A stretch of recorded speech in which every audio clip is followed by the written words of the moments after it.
It's a gorgeous South Florida morning here at the Palm Beach International Raceway. The perfect setting to test out the new Cooper Xeon RS3 G1 tires.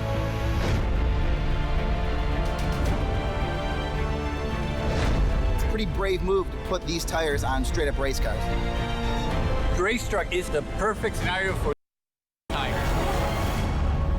All day they were great, super predictable on the breakaway. The tires, they seem like they have a lot of grip. You'll get a lot of use out of the tires.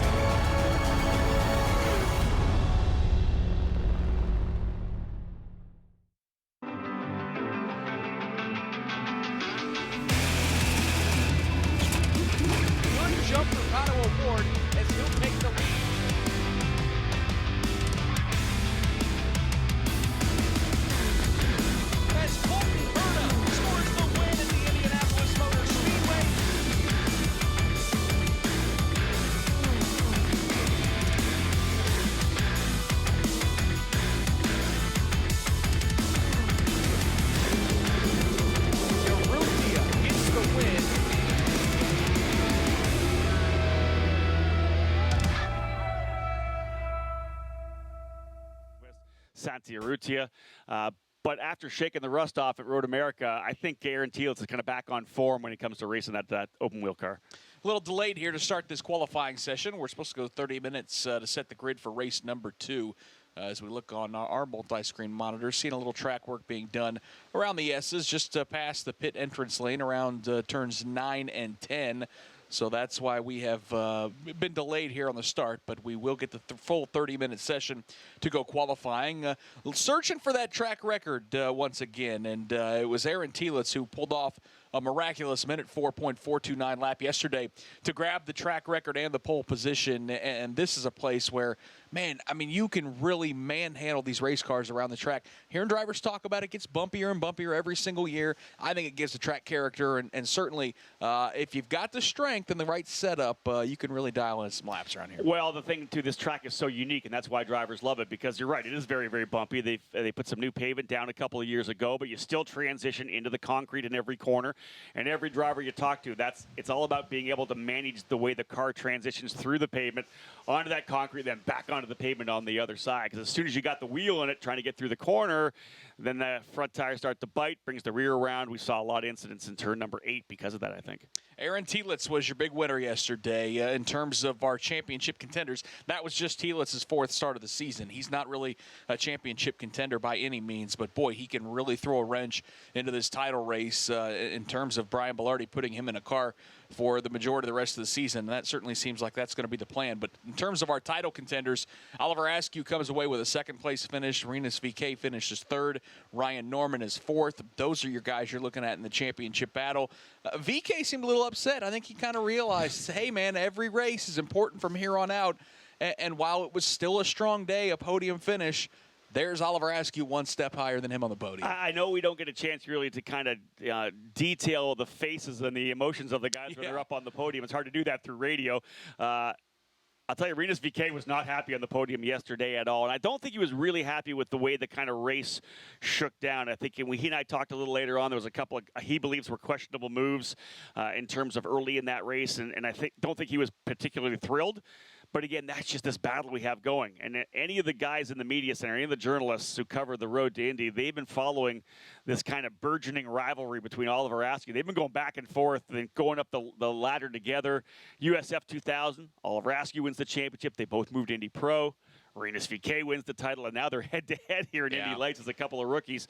It's a possibility both of those drivers could be in the NTT IndyCar Series next year. And how cool would it be years from now if those two are battling for an IndyCar championship? It's fantastic the way that you can build these rivalries, not only along with developing drivers up into the NTT IndyCar Series. So it's been a fantastic battle between Askew and VeeKay. We're going to talk more about that championship battle and more about yesterday's race here later in the broadcast. The good news is is, though, Dave, first, it's a nice, beautiful morning here in Toronto as we are, it's Honda Indy race weekend, and it's time to go racing with the NTT IndyCar Series a little bit later today. Good news is it sounds like the work and the repairs to the track are done this morning. Yeah, the work just completed in turn 9. They were doing some welding work in one of the manhole covers. These engines have just fired up, and qualifying is now underway. The last to come off pit road is the young man from Brazil, Lucas Cole. But we're good to go, and I tell you what, big difference from what we saw here as we left yesterday when it was just a complete downpour here on the streets of Exhibition Place. But right now it is full sun, not a cloud in the sky. Air temperature at 69 degrees Fahrenheit, track temperature at 77 degrees, slight wind out of the northwest, but we are good to go qualifying here for Indy Lights. By the way, for Rob Howden as well. Remember, 4 sets of Cooper tires for the weekend, all 9 entries starting this qualifying session on sticker Cooper tires. Yeah, it's something we watch every weekend, Rob, how those teams manage the Cooper tires, and it, as Dave details, seems like everyone's going to start on the sticker sets. Well, this track is notoriously rough on tires, and we saw that in the opening practice session. They had a carryover set, a used set that they were able to bring with them from the Indianapolis Grand Prix road course weekend back in May. So most of the drivers, that's all they ran over the opening session, that practice session that we had, that lone practice session, the lone session on Friday for Indy Lights, hence us running here a qualifying run, which we normally never do here on a Sunday morning. The only team that went to sticker tires during that morning practice session was the team that really doesn't have any data. Stark contrast to Belardi Auto Racing, who has been here for many years. They've won here as Andretti. That's BN Racing. They came in here with a clean sheet of paper. Jeff Fickling joining the team as the engineer at Road America. They decided to use one set of tires just to get a good feel for potentially what the car was going to do when they transitioned from used tires to the new rubber. I also think the fact that we've got this morning qualifying session, I think that's going to contribute to why I really feel like this afternoon's race is going to be a little bit more competitive from what we saw yesterday. You know, heading into that race 1, all they had was that 40-minute practice session and the 30-minute qualifying session. Usually these teams have that second qualifying session, which, you know, yeah, you're going for speed and setting the grid, but boy, there's a lot of research and development that you can do in that 30 minutes just to get the dial in the setups of those race cars.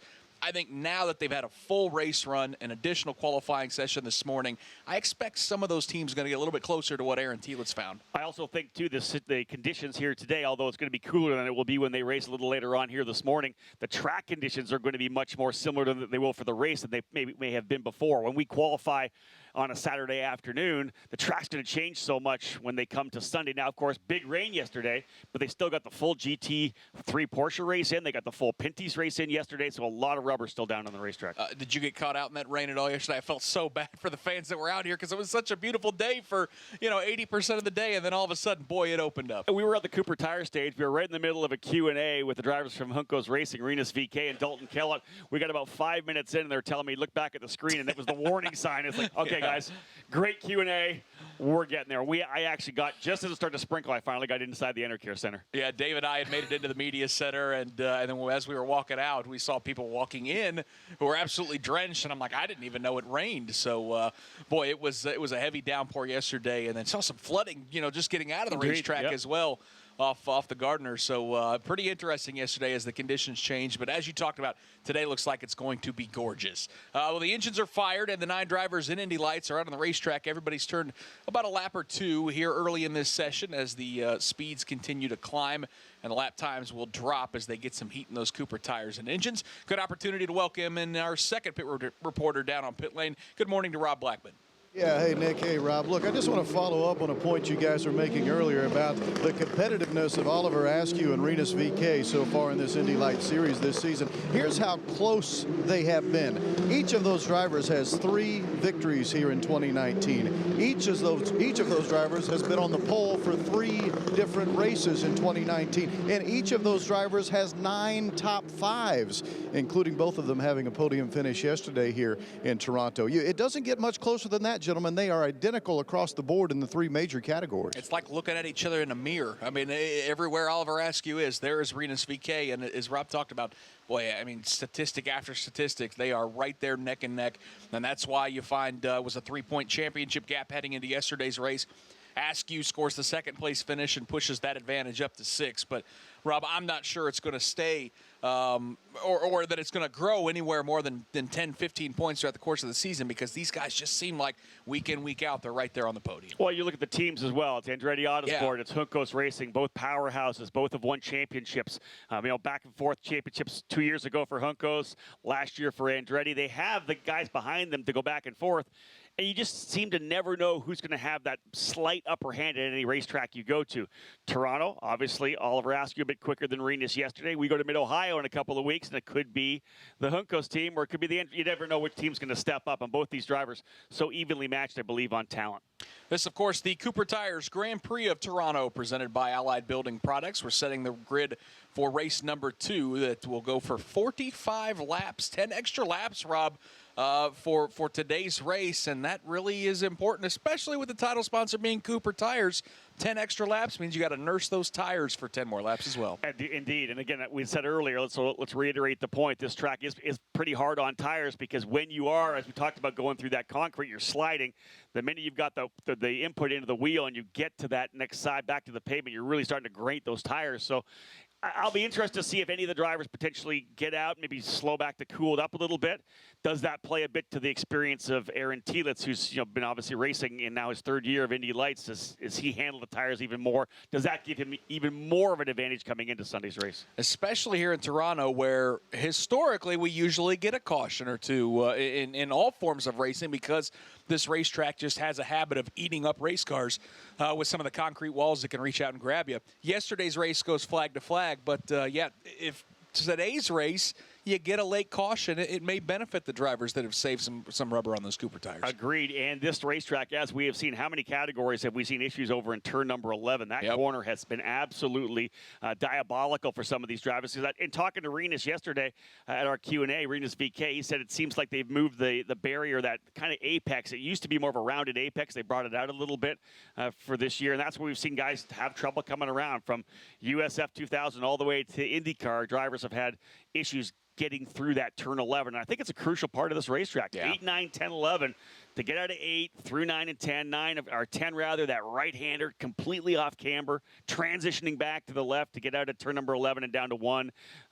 When we have a corner as precarious as that, you can see guys even twitching coming out now, Nick. It's going to, again, right around any corner could be that yellow flag. Yeah, Robert McGinnis really sideways exiting turn 11 there seconds ago. And to the Indy Lights drivers' credit, while it's been a trouble spot for a lot of drivers, knock on wood, everyone at Indy Lights has been pretty clean through that part of the racetrack all weekend long. So these drivers have done a really nice job, for the most part, keeping all 4 corners on these race cars, because that is a really tough task here in Toronto. Aaron Telitz just pops to the top of the timing and scoring charts at 1:07.929. That's a good 2.5 seconds off what we've seen in terms of qualifying pace throughout the weekend. So not going to read too much into that. But right now it is Aaron Telitz, Ryan Norman, Oliver Askew, Toby Sowery, Robert McGinnis, the top 5. Rinus VK is 6th. Dalton Kellett is 7th. David Malukas is 8th. And Lucas Cole is 9th. This, of course, rounds 10 and 11 in this championship. And, Rob, we kind of closed the door on street course racing here in Toronto. Lots of natural terrain road courses, and then one really exciting race on an oval at Gateway coming up to close the season. The schedule gets awful exciting here down the stretch as we determine a champion. And you start looking at the points, and you think about what is that magic number where if you get higher than that number, Scott Dixon always talks about 100 points back from the championship being kind of out of that go zone. Right now, Oliver Askew and Rinus VK, as you had mentioned earlier, separated by 6 points, but in third, Ryan Norman now 51 points back. Ryan's got to go, and I think, on a bit of a streak here. He needs to knock out some podiums to make sure those guys don't get away from him. Well, and the same with Robert McGinnis, too, who really has struggled so far this weekend. Started 9th and finished 6th in yesterday's race. He's now slipped to 4th in the standings, 53 points back. Another one of those drivers that, you're right, I mean, it's going to take a hot streak of flat-out winning races, because Oliver Askew and Rinus VeeKay haven't made a lot of mistakes this season. Oliver Askew only has one finish outside of the top 5. Rinus VeeKay's worst finish this season is 7th at Road America in race number 1. So these guys aren't beating themselves, and therefore you're going to have to go out and beat them. And that's the thing, that those two drivers up front, Askew, and again, is one of their calling cards. What they'll put on the hero card is consistency. We've always watched Rinus VeeKay come through USF2000, Indy Pro, and he just doesn't make mistakes on the racetrack. That's the thing. You said a 7th, his worst finish. Everything else, top 5 essentially. So he's been so good, and when you have that kind of consistency, not even a chink in the armor, it's hard for anyone to kind of make any hay in terms of trying to get back up to you. And right on cue, Rinus VeeKay jumps to the top of timing and scoring. He goes P1, taking this top spot away from Aaron Telitz. Telitz grabs it right back at a minute 6.74. So these lap times now, Rob, really starting to drop in times, not just in tenths, but almost in full seconds. Yeah, Telitz does the same thing, 106.748. He goes a half a second quicker than VeeKay. So, again, this is the balance in qualifying. You want to make sure the tire pressures are correct so that they come right up to temperature exactly when you hit the right lap, that optimum temperature, the optimum lap on the tires. Fuel load starting to come down. Driver has to make sure that they have open racetrack as well. Not as hard with 9 drivers in the field, but it's that full formula that you have to lay that magic lap down. And as it appears, it looks to me like most drivers are pretty separated on the racetrack. No one really standing on top of each other right now, so we'll start seeing some good lap times roll. Just getting started here on Sunday here at Exhibition Place in Toronto. Really gorgeous shots that we see of the sun coming up on the racetrack. Some of the shadows around turns 2 still hanging over part of the racetrack, but it has just been a gorgeous weekend so far. Always love coming up here. Rob, this is kind of your area. This is your hometown. You're not far. You're not from too far away from this place, and race fans have really embraced this race in Toronto. I saw a lot of James Hinchcliffe shirts and hats yesterday. Saw also a lot of folks in Dalton Kellett gear as well yesterday. Another Canadian driver. What is it about this event that's just so special to Canadian race fans? I live about an hour away in Cambridge, but when I first started my journalistic career back in 1993-94, I actually lived here in Toronto. I worked right downtown for a newspaper called Performance Racing News, and since the very beginning of this race, there's been that festival atmosphere in downtown Toronto, and you guys love spending time here in Toronto. It gets that festival. It gets that feeling of the Honda Indy Toronto being in. You see it on all the media outlets. They're covered on TV, on radio, and print. People just love surrounding themselves with motorsports down here. Toronto loves big events, first and foremost, but they love motorsports as well. No doubt about it. Home of the world champion Toronto Raptors. They're fresh off an NBA title and plenty of reason to celebrate to kick off the summer here in Toronto and come out to Exhibition Place and watch racing. It is a tradition that I hope continues for many, many years. This is Indy Lights action presented by Cooper Tires. This is qualifying for race number 2. About 17 minutes to go in this session. Rinus VeeKay is P1. Aaron Telitz is 2nd. Starting to see some action down on pit lane. Rob Blackman, I know there's a couple cars in front of you down there on pit lane. Yeah, getting a little busy down here. Aaron Telitz, of course, was yesterday's winner, is the first to come to the pits. Ryan Norman shortly followed, as did David Malukas, Oliver Askew as well coming here. So, yeah, getting a little busy down here on pit lane. That's kind of what we expect, Rob Howden. We've just about reached that midway point of the qualifying session, although everyone started out on sticker sets of tires. But, hey, they're going to go out and continue to lay down some rubber, especially with those overnight showers. I kind of wondered how much of the rubber got washed off the race. Well, like I said, they had the Porsche GT3 cars were out. The NASCAR Pinty's drivers were out as well. But, again, the fuel load's starting to come down. The drivers are going to be able to make a minor change. But the track always changes so much. It evolves throughout the weekend here in Toronto. So to be able to make that minor adjustment and get back out here, that's one of the interesting things I saw with Aaron Telitz yesterday. When he did come in qualifying, when he was able to lay down that lap after putting on fresh tires, 0 changes of the car at all. Yeah. And that's when you know things are pretty good. I'm this speed, but when I bolt the good tires on, the new rubber, I know I'm going to have more grip. They made no changes to the car at all, and I think that's why Telitz has done so well here this weekend. He has been really strong. Belardi Auto Racing's got a lot of good history here on the streets of Toronto of picking up race wins and having fast race cars, and it's kind of backed up so far this weekend. Rinus VeeKay is P1. Aaron Telitz is P2. Toby Sowery is right now in 3rd for BN Racing. Dave, first, you said you have more on pit lane? I do, and have an opportunity to catch up with John Norman, Ryan's proud father, throughout his racing season. But Ryan's on a bit of a hot streak right now. Obviously, the win a couple of weeks ago at Road America, second at the Freedom 100, and a second also in race number 2 at Elkhart Lake, Wisconsin. What's Ryan's confidence level right now, would you say? His confidence level is really high right now, and certainly results, give that to him. But he's in the right mindset right now. He knows what he's got to do. He did his IndyCar test a week or so ago. At Mid-Ohio. Yeah, at Mid-Ohio. And he performed really well, and I think that also gave him that little bit of boost, that a little bit more confidence that he has, that he knows he can come out here. And the second half of the season, hopefully he'll be on the podium and get some wins in there as well. As a dad, you can see this, right? Oh, yeah. Hey, tell us about the test a little bit. We didn't hear much about it. I believe he was in Ryan Hunter Ray's car at Mid-Ohio. You guys are from Ohio. That must have been pretty special for the whole family. Oh, absolutely. To see him out on the track with the other Indy drivers, because all of the Chevy cars were practicing that day. So it was standing there watching, okay, here comes Joseph Newgarden, and then here comes Ryan Norman, here comes Will Power. And in his times were within, a half a second of them. And it was just sort of surreal, but it was really cool because he's ready for it now. It's his third year here with Andretti in Lights, and I think he wants to show everybody that he's ready to move up to the big boy seat. The car has a little different look this weekend as well. Bourbon sponsorship on the side of it. Yeah, we have 3 Chord Bourbon as a brand new bourbon company with a friend of mine, Neil Giraldo, who is the husband of Pat Benatar. And he started this company, and friends with them, and they're our sponsor this weekend. We love the Journey sponsorship as well back in the day, so a couple years ago. Oh yeah, there's still Journey's still on the car, but yeah, we still have Don't Stop Believin'. So yeah, Ryan's the only one in the world that can have Journey's Don't Stop Believin' on it. And I know you guys have it. Real quickly too, obviously the results on the track, but in the point standings as well. Ryan's third in points. He's moving up. Yeah, he is. Yesterday was a big day to move up to 3. And, it is still possible. Anything's possible in this series. It's so competitive.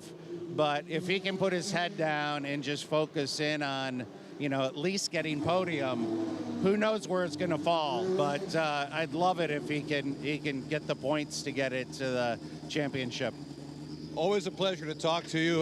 Good luck today, and we'll see you in a couple of weeks back in the home state of Ohio, okay? Great. Thank you very much. Again, that's John Norman, Ryan's proud father, keeping a close eye on his son and all the success he's had recently here in the Indy Lights series. And Nick and Rob, activity back out on the race course now. Everyone has thrown on that 4th and final set of sticker Cooper tires, ready to complete this qualifying run here this morning. Yep, 12.5 minutes to go in this qualifying session. It is Renus VK at a minute 6.086 at P1. Toby Sowery is second. Aaron Thielitz third. Oliver Askew fourth. Dalton Kellett is fifth. Robert McGinnis right now is 6th fastest. Ryan Norman is 7th. Lucas Cole 8th. David Malukas is 9th. Back to the conversation about Ryan Norman. He's been on quite a roll right now, Rob Howden, obviously with the win at Road America. He's right there in the championship hunt, got the IndyCar test. But I know you kind of feel like that this roll has the potential to continue. Well, 3 straight top 5s. You talk about the victory and a couple of second-place finishes. He's on a good run here. Here's a guy that didn't come through the entire road to Indy. He did not do USF2000, did not do Indy Pro. Instead, kind of jumping out of motocross, got into cars a little bit, did the Atlantic Championship in the southeast and the eastern part of the country. Jumped in, again, right straight to Indy Lights, so his 3rd year. But here he is now rolling into with some pretty good momentum. His dad, John, obviously said a lot of confidence. Next race we go to is the home race. He's from Aurora, Ohio. We go to Mid-Ohio, a track that of all the tracks that we have on the road to Indy, he's got the most experience there. From there, we go to Gateway, where he won last year. It's kind of lining up to potentially have Ryan working his way back into the championship battle.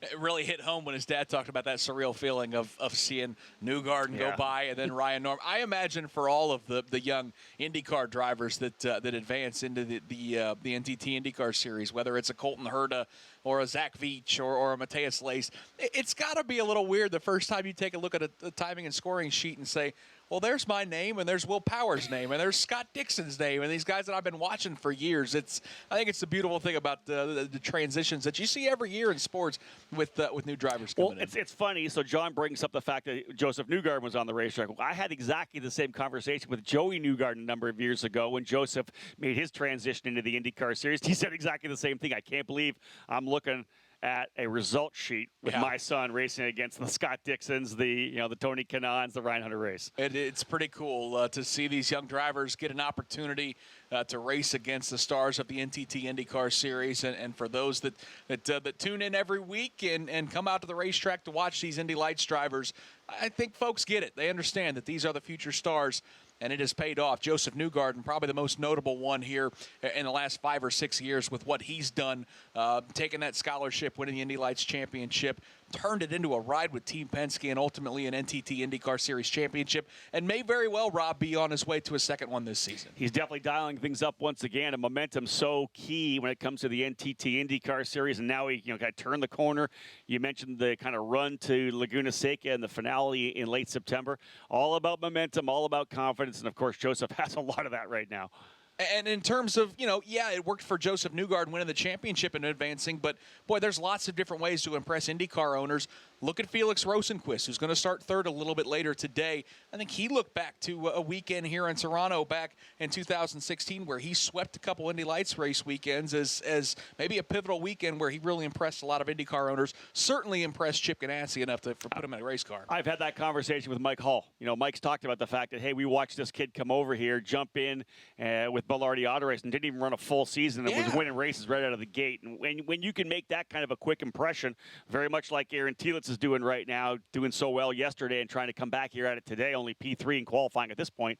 But that's the idea, and that's the thing about Indy Lights and the entire road to Indy. Perform in front of your potential future bosses, and you can get the job done. You look at this order, 9 drivers here, but I could see at least a handful of these guys being in IndyCar in the next 2 to 3 years, maybe even next year. There's a couple of guys looking for next year as well. One of them is most certainly going to get the opportunity with the scholarship to run in the Indianapolis 500 and a select various other events, and hopefully able to put together a full season budget to run full time. That's what we like to see.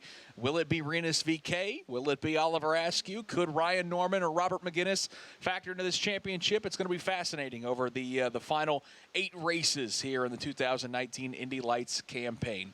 Just 8 minutes to go here in this qualifying session. Rinus VeeKay, Rob, P1. Everyone chasing after that minute 6.086. For me, I think one of the most intriguing stories of Indy Lights here this particular weekend, and that's BN Racing, because we talk about Andretti having so much experience and Bellardi, all the experience they have had here, of course. Juncos Racing coming into the program in 2015 when they debuted the new Dallara IL-15. Spencer Pigot and Kyle Kaiser were the drivers. Of course, Pigot coming right out of the championship in Pro Mazda. He ends up winning the championship as well.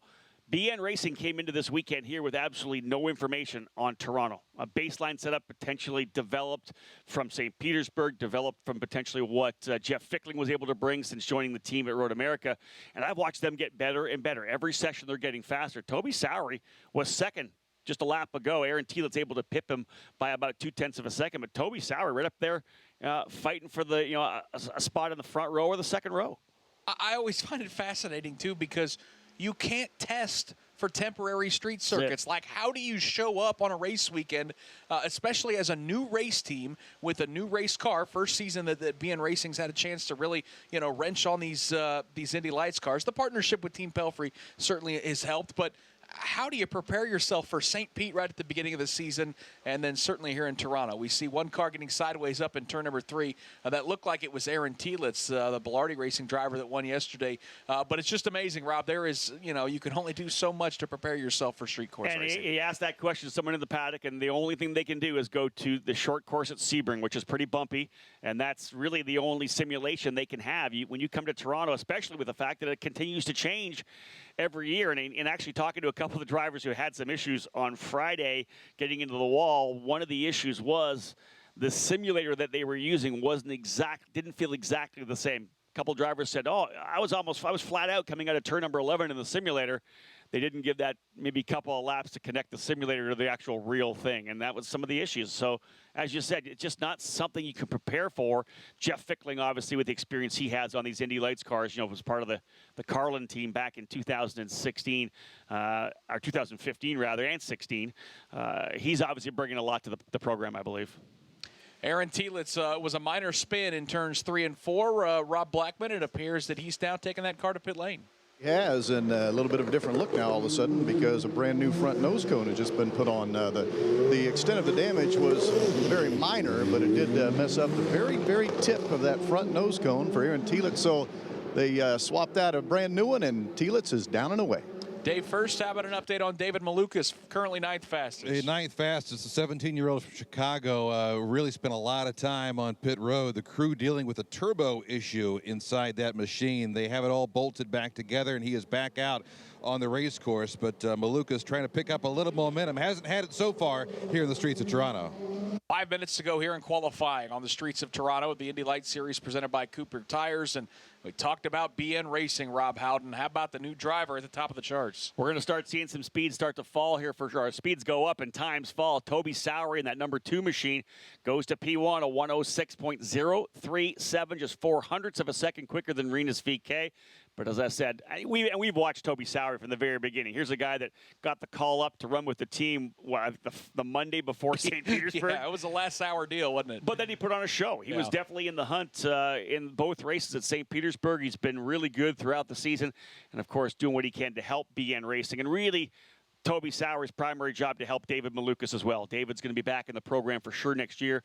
I'm just really thrilled that we've had Toby for the full season, and we will have him for the full season. It was in question early on. Yep, no doubt about it. It's cool that the commitment level was picked up, and Toby was able to run this entire season so far. He's done a really nice job. Has kind of been knocking on the door. After the way the season started, when he had a couple podiums at St. Petersburg, I thought, oh, this guy's going to find his way to victory lane. Hasn't happened yet, but this certainly could be the day. All he needs is that opportunity, because those BN Racing cars, as we've seen, it's not every weekend because they're trying to figure it out, but on certain weekends, they've shown a lot of pace. And he's got to be your next winner. If you figure another guy's going to win, it's probably going to be Toby Sowery. He's been very impressive. And wait till we get some of the tracks that maybe he'll be more comfortable with, like a Mid-Ohio, something a little more flowing, something that he would know more from his racing back in England. This course, of course, something brand new for him to be able to do these street races. You mean there aren't a lot of street course races around soccer stadiums? No, it's like I don't think so. Around the world, it is. It's a different breed, but it's cool to see kind of that light bulb go off and click for some of these drivers who like this style of racing, and certainly for the teams, as we talked about, BN Racing having to figure it out. I thought on the IndyCar side, what a cool showing from Ed Carpenter Racing yesterday, with Ed Jones and Spencer Pigot both getting into the round of 12. Ed Jones obviously putting in the Fast Six. That was a team that their road and street course program had been lacking a little bit. I think Ed Carpenter would be the first to tell you that. Lo and behold, they figured something out yesterday. Very impressive. I'm interested to see how they do today. Indeed, they worked extremely hard in that last practice before qualifying. They were coming in like crazy. They were making a lot of changes. A lock up there for one of our drivers. That was Rinus VeeKay down there in turn 3. Caught us off guard a little bit, pushing hard. And you could tell we're getting near the end of the session, 2.5 minutes remaining, Nick, and this is where these drivers have to push. Right now, Rinus VeeKay in third. I think he'd like to be on the front row. Yeah, Oliver Askew's at P1 right now at a minute 5.269. Sowery's impressive qualifying session continues. He sits P2 at a minute 5.37. That's 1/10 of a second off. Right there is Rinus VeeKay as well. He's third. Dalton Kellett continues to have a really nice weekend. He's shown some pace. The racecraft maybe wasn't necessarily there yesterday. Had some mistakes early on. He also had some issues that were out of his control in that race. I had a chance to talk to Dalton yesterday during that Q&A over the Cooper Tire stage, and his actually pit speed limiter came on early in the race. They're not sure what happened. It's not something you can actually usually hit with your hand. When you are getting the full lock on the wheel, you can get your hand in the wrong spot, but no real idea how it happened. He wasn't quite sure yet. They were going to go back and look at the data yesterday afternoon, but the pit lane limiter came on with him early. That's why he fell back. And that has to be so frustrating on a home weekend like that, where he felt like he had a fast race car to fall back early, and then was trying to push really hard, made a mistake down in turn 3, went off the racetrack, and then at that point with no yellow flags, you're kind of cooked, so to speak. So nice to see Dalton Kellett with some pace here in qualifying. Sits in fourth right now. We'll see if if that holds. I have a feeling it probably won't because we've seen a lot of quick laps coming in. Just about 60 seconds left in qualifying. Oliver Askew sits at P1 at a minute 5.094. Toby Sowery is second. Rinus VK is third. Aaron Telitz now pops to fourth, so he'll bump Dalton Kellett down to the fifth spot. Robert McGinnis is sixth. Ryan Norman is seventh. David Malukas is eighth. And Lucas Cole is ninth. And we're seeing, Rob, a lot of drivers pushing here on this final lap. Rinus VK hauls into turn number one. Then we've got one of the Bilardi Auto Racing cars. That's our winner from yesterday, Aaron Telitz, into turn one. So everybody pushing here on these final laps. Sounds like we might have just had an issue down in turn 4, or excuse me, down in turn 11. So we'll see if everyone can make it through. But everyone pushing here in the last few seconds of this qualifying session. You got to push hard at the end. 20 seconds remaining. Oliver Askew looking to grab that bonus point, 105.094. One bonus point for qualifying on the pole. When you're in the middle of a heated battle, as he is with Rinus VK, you'll take anything you can get. Askew, Sowery, VK, Telitz and McGinnis, the current Fast Five. And one of those championship contenders, Ryan Norman, apparently just had some issues. Sounds like he might have brushed the wall out of turn number 11. Boy, Rinus VK hanging it wide at the exit of turn number 11, pushing. And Rob Howden, he found some speed, but it wasn't enough to knock Oliver Askew off the top. Very good lap, though, a 105.206, a tenth back, but you watched him coming through turn number 8. That's where the timing stripe is, and he hung it out coming out of the corner, almost tapped the wall. Aaron Telitz will not go back-to-back in pole positions. He sits third. We see Ryan Norman slowly crept across the timing line after brushing the wall. He was out of the throttle. Handful of cars still on the racetrack. Those include Toby Sowery, Robert McGinnis, David Malukas, Dalton Kellett, and Lucas Cole. And Oliver Askew sitting at the top as the driver to beat right now in qualifying. Sowery across the line. He'll do no better than fourth at a minute 5.370. Robert McGinnis across the timing line. He will not improve. He sits in sixth. David Malukas is the last driver to come across the racetrack, across the timing line. He sits in the seventh position. We'll see if he has anything for the pole speed of Oliver Askew. He's not going to be able to do it. So Oliver Askew scores the pole position here in Indy Lights for race number 2 of the Cooper Tires Grand Prix of Toronto, presented by Allied Building Products. Our points leader gets it done at a minute 5.0940. A good half a second off the track record that Aaron Telitz set yesterday, but still a very impressive lap for our points leader, Oliver Askew. He goes P1. Rinus VK ends the qualifying session second. So fitting that those two, just separated by 6 points, will share the front row for race number 2 a little bit later today. Aaron Telitz starts third. Dalton Kellett, the nice qualifying, impressive run for the driver here from Canada as he ends up fourth in that Juncos Racing car. His quick lap at a minute 5.301. Toby Sowery qualifies fifth. Robert McGinnis ends up sixth. David Malukas is seventh, Ryan Norman is eighth, and Lucas Cole is ninth. Let's hear from some of the competitors. He'll start on the outside of the front row a little bit later this afternoon. It's Rinus VK standing by with Rob Blackman. All right, Rinus VK, a podium finish for you yesterday, third. Later this morning, I should say, you'll qualify as number 2. Tell me about the run here this morning and maybe what was a little bit different from yesterday. Yeah, it was a lot different with the rain yesterday, so we had no grip at the start of the qualifying. But I was super quick on the first set, and also on the second set I was super quick. But then just I ran into traffic, and that actually shut away all my chances to go for the pole. And I suppose it should come as no surprise that Oliver is 1, you are 2 for this race here today. It's been such a great battle between you guys all season long. Yeah, it's a great battle already for 3 seasons. I'm now, of course, aiming to beat him in the race. Good luck later on this morning. Thank you. Speaking of Oliver Askew, he's with Dave First, just down the way. Dave? He's climbed out of the car, already had the photo op, got the big check. Well, kind of anyway. You're looking for a bigger one perhaps later today. Qualifying run. Tell me about it. Yeah, it was very, very close, as always, here in Indy Lights, but we made a really good change and after that first stint, and the car was absolutely on rails. The Andretti Autosport guys on the Index Invest car did a really good job, and yeah, looking forward to the race now. It's going to be a long one, 5 more laps than yesterday, but I got it in me, and hopefully we can make it happen today. When you've got a race under your belt like you had yesterday, how much does that help when you come back out the next day and qualify? Yeah, I mean, we don't get too much track time here, so, you know, a long race like yesterday, 35 laps, we can try a bunch of different things with the driving and try to make the car a little bit better. So that's what we did today, and I'm super proud of the guys. You seem pretty confident heading into the race today. Yeah, I think so. Good luck. Thank you.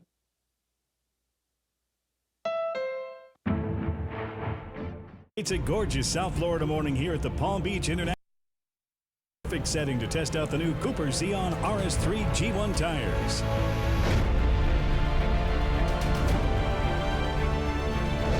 It's a pretty brave move to put these tires on straight up race cars. The racetrack is the perfect scenario for this particular tire. All day they were great, super predictable on the breakaway. The tires, they seem like they have a lot of grip. You'll get a lot of use out of the tires.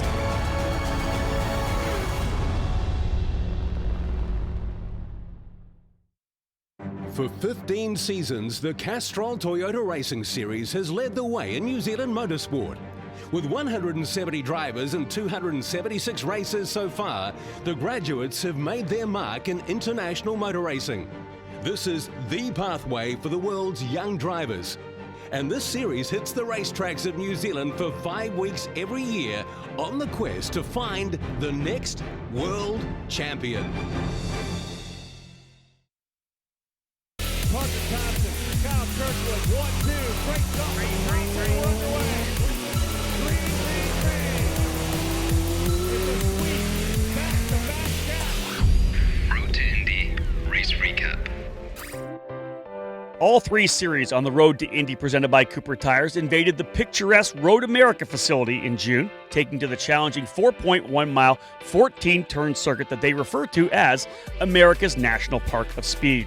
Hunkos Racing's Rinus VeeKay dominated the speed charts all weekend in the Indy Lights presented by Cooper Tires, scoring the pole for both races of the doubleheader.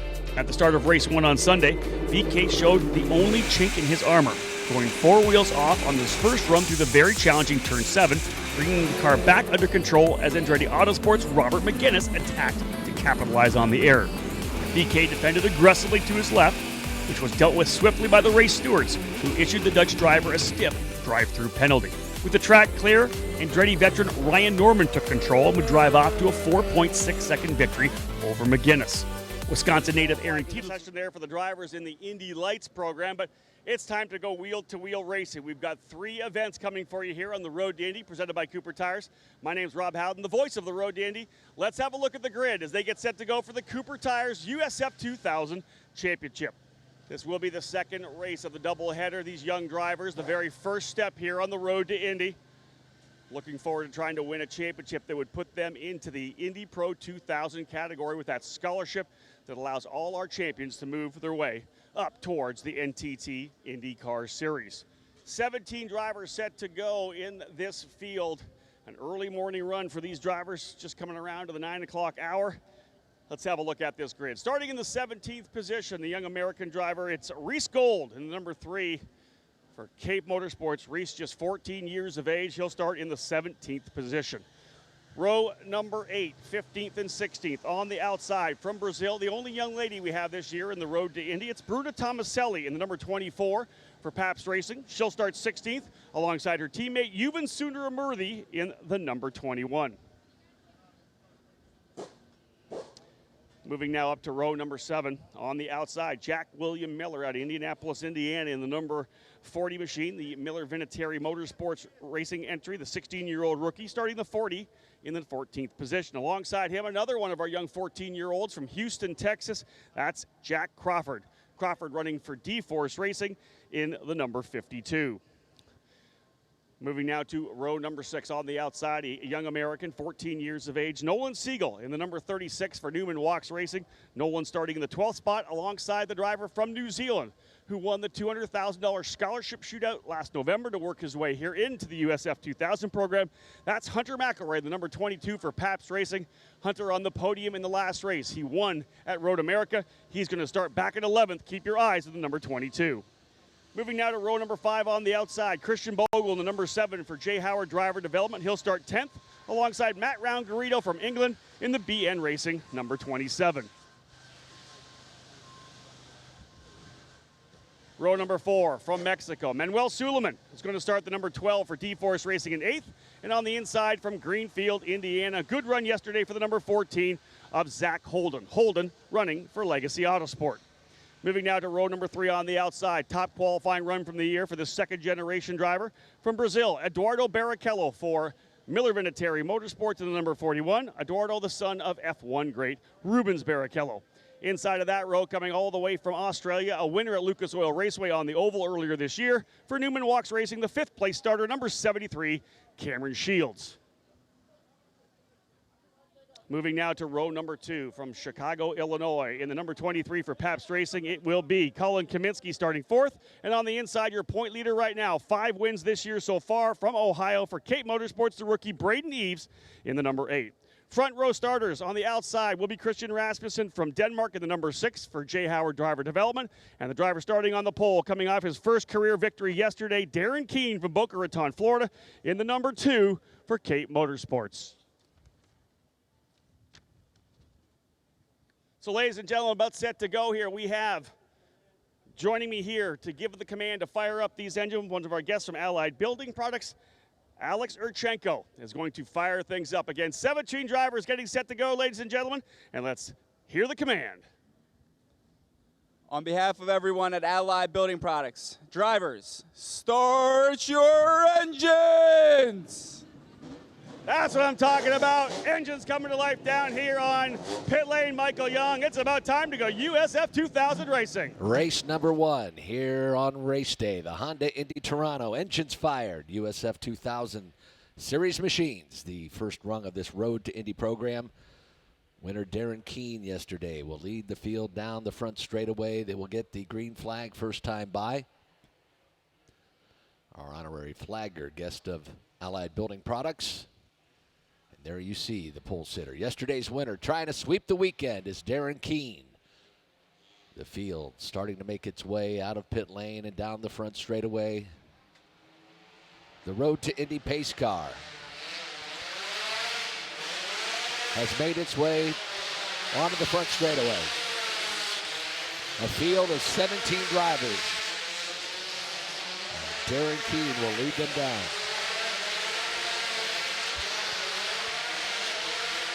The podium yesterday, Darren Keene, Christian Rasmussen, Hunter McElray. McElray back in that 11th position, had issues in qualifying in this race number 2 yesterday. Will start back in the field. It will be very interesting to see Hunter McElray make his way through this field. The field now makes their way through turn number 2, down the back straightaway. They will begin their formation in turn number 8. 9 rows of 2. And Darren Keene trying to sweep the weekend in this first rung of this Road to Indy program, the Cooper Tires USF2000 Championship. And we're joined in the public address booth by the voice of this USF2000 series. As a matter of fact, the entire Road to Indy, Rob Howden. And Rob, quite a race yesterday and a big win for Darren Keene. It was a huge one. Here's a young driver in his 3rd year in the program, really only his first full year. He didn't run a full year back in 17, missed a couple of races last year as well. But running here with Cape Motorsports, a lot of pressure he put on himself. I think Darren Keene needed that first win. And even when I spoke to him after the race, he had said once he got that lead and the laps were winding down, he started getting nervous. Made a couple little minor errors, but he said once he got his head back in the right place, able to put the laps down that he needed to do. And even at the very end of the race, he said, I was hoping to caution. I hope we didn't go back to green. I just wanted the race to be over so he could get that win under his belt. Indeed. But something that you always say, wins breed wins. Yes. So with this pole position, we'll see how he gets away today. But hopefully a good start as we get set for our first race of race day. It's the USF2000 Championship. Cooper Tires presents it. There they are, the formation to start. The pace car has already pulled away. The field will work their way now through that left-hander. That's turn number 9. And then the right-hander will be turn number 10. A very tough corner off camber there. Field makes their way through turn number 10. Good alignment. They'll now sweep through turn number 11 and make their way onto the front straightaway. We're about to begin the second race for this USF2000 Championship of the weekend. Darren Keene will bring them down. Keene on the inside, Rasmussen on the outside, Eves and Kaminsky on road number 2. Nice slow start. Punch off for Keene. We're at it. Green, green, green. Racing down into turn number 1 as they work their way through here. They'll come down into turn one. Rasmussen has a look to the inside. Keen trying to be smart. Rasmussen up over top of the curbing on the inside of the racetrack. They're side by side coming out of turn number 2. I think Rasmussen may have been able to hold the spot. He got the draft going down into turn number 1. Rasmussen, I believe, now into the lead. They'll work their way down the back straightaway. Christian Rasmussen in the J. Howard driver development entry has worked his way to P1. They'll come down into, here they are, the first run down to turn number 3. Keen down to the inside. Good challenge as well, I believe, from Colin Kaminsky. So they're all settling in. Good opening lap thus far. Drivers working their way through the Cooper tire, turn number 5. Got to be smart here early. Darren Keen with that victory yesterday. He's going to try to settle in. Looks like he potentially has fallen back a spot. We'll give you a full rundown when they come through. Keen back to 3rd. Good start there as well. I think that was Christian Bogle in the 7. He worked his way all the way up, I think, into 4th or 5th. What a start for Bogle. Indeed, 4th spot for Bogle. Barrichello runs in the 5th position. So Cameron Shields, tough wreck yesterday, started 5th today. He's fallen back to about 7th. We'll give you the update when they come around. Onto the front straightaway once again. Indeed, the leader is Christian Rasmussen. Colin Kaminsky has gone to 2nd to number 23. In the 3rd spot is Darren Keen. He'll settle into 3rd. Christian Bogle, good jump to 4th. Barrichello 5th. Braden Eves in 6th spot. He's your point leader. Won 5 races so far this year. Eves in 6th. Cameron Shields in 7th. Matt Round-Garrido 8th. Hunter McElroy started 11th. He's already to 9th. And Manuel Suleiman rounding out the early top 10. I thought Darren Keen did a good job on the start, but Rasmussen got right underneath that rear wing and just got to that inside, and that shuffled Darren back. The pole position you wanted is an extra bonus point, but it's not even really the best place to start here because you get such a run down the straightaway. Once they do punch off, it's a long run down to turn number 1. The draft comes into play. People start making a move on you. You want to make sure you get through cleanly. And I'll tell you, Christian Rasmussen made a really aggressive move to the inside. I'm going to give props to Darren Keen because he could have forced the issue. That would have been contact. Instead, he tried to run the outside line. Didn't get a good enough run out of the corner. So, yes, he loses a position, but he's safe in P3 and can now go to work. Eyes on Hunter McElroy. Hunter McElroy running in the 9th position. Moved up a couple of spots. Started 11th. He is on the charge. I think Darren Keen's getting ready to go to work on Colin Kaminsky as well. Let's watch for a pass down in turn number 3. They'll work their way into turn number 1 here. Look at Keen right up there on the gearbox. Good battle as well. Braden Eves trying to get by Christian Bogle. Eves was able to get by Matt Round-Garrido, I believe. Shields falling down to the 9th position. Hunter McElroy now up into 8th. But here comes that run down the straightaway. There goes Darren Keen around the outside. Or is that Eves? I think that's Eves trying to get by Bogle. Oh. Indeed, there's that side-by-side battle. Keen to the top of the hill. Oh, he had to give it up. They came out at turn number 3. Keen was trying the outside on Colin Kaminsky. You've got to really get that done to be able to own the next corner, which is more of the left-hand turn number 4, Michael. And I think Colin Kaminsky actually forced the issue a little bit. Smart move by Keen because he could have kept that nose there, but He allowed Kaminsky to have that position back. And if you're actually all the way around, even if you're halfway around, you're going to be able to own turn number 4. He's got to back out, but instead he had to come back across. So good call again for Darren Keen, showing a lot of poise and patience now, which is key. He's definitely in the championship chase. They've just got to finish in front of Braden Eves to try to chip away at the points. Eves now putting all the pressure on Christian Bogle. Throw the 27 to Matt Round-Garrido in the BN Racing entry in there as well. Good fight for 4th, Braden 5th, and Eves, 6th. Braden Eves, nice move down into turn number 1. Yeah, Braden Eves gets the job done in turn number 1. Tucks the Cape Motorsports machine to the bottom, and the point leader now works his way into 4th position. Still a good run for Christian Bogle. Bogle started back in the 10th position, now runs P5. So we've seen a couple of passes here in turn 1 and a couple of passes down in turn number 3 as well, as expected here in Toronto. Great to get things underway. First of 3 Road to Indy TV events. If you're watching on your mobile device, we say hello to you. Thank you so much for tuning in. Say hello to everyone who's worked their way into the racetrack here this morning as well. So let's see if Darren Keen can dial things back in again. Yesterday's winner into P3, made a pretty aggressive move to try to get around the outside of Colin Kaminsky. Didn't quite work. I think he's probably settling back in a second here to let the car come to him because, again, the car's not as good as the start as it's going to be at the end. You set that car up to come in at the end of the race. You want to have the right tire pressure so that you're good in the final couple of laps. This is a long race here as well. 25 lapper. Working lap number 5 right now, Christian Rasmussen, who led early yesterday, only to get passed by Darren Keene, taking his chance up front. Been watching Hunter McElray now in the 7th position, slowly working his way all over that rear wing of Christian Bogle. I wouldn't doubt if Hunter McElray will get another spot here next time they're coming around. Well, you got to get up for McElray for Pabst Racing. Again, he won that Mazda $200,000 scholarship last year. All the top champions from open wheel formulas, the F1600 formulas, and other formulas, junior formulas around the country, those champions all getting invited to come to a shootout last year in Arizona. It was an unbelievably talented field, those drivers out at the Bondurant School in Arizona. And again, only one driver can come away with that $200,000 scholarship. It ended up being McElray, very talented driver from New Zealand, already a winner this year as well, winning at Road America. Really noticing the driver struggling in turn number 5. I saw that. It was a trouble spot yesterday. Oh, too wide through turn number 8. That's for position. I think that was Barrichello and Suleiman. Manuel Suleiman in the number 12, able to slip by. So good run there for Suleiman. Darren Keene not having a great run. Cameron Shields not having a great run here now. He's fallen back to 11th, started 5th, but a big shunt yesterday for Cameron Shields. Probably kind of taking a deep breath here now. Miller Vinatieri teammates going at it down in turn number 1. Yeah, indeed they are.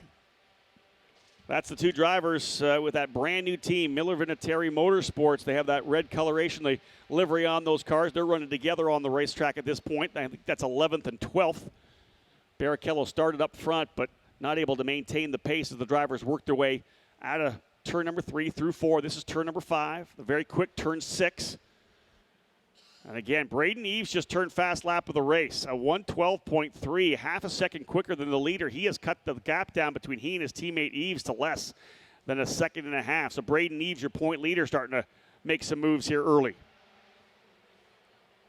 Big push to try to get another victory, but for Braden Eves, he can manage it. He came in with such a solid lead in the points. No need to go crazy, no need to make any mistakes. Top 5s get the job done. Rasmussen still leads.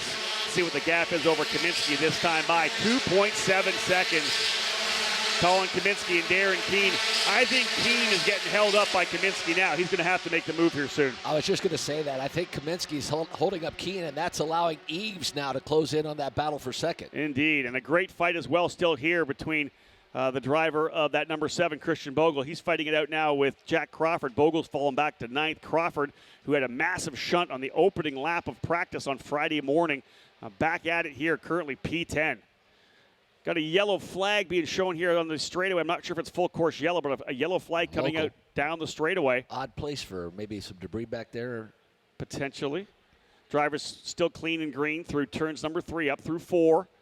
Over to turn number 5. Again, Rasmussen, Kaminsky, and Keene, top 3. They're getting chased down here by Eves, although Hunter McElray, who started 11th, now up to 6th, just turned fast lap of the race. Christian Rasmussen looking to become yet another new winner here in USF2000. Darren Keene got to get on his giddy up to get by Kaminsky because his teammate Braden Eves is coming.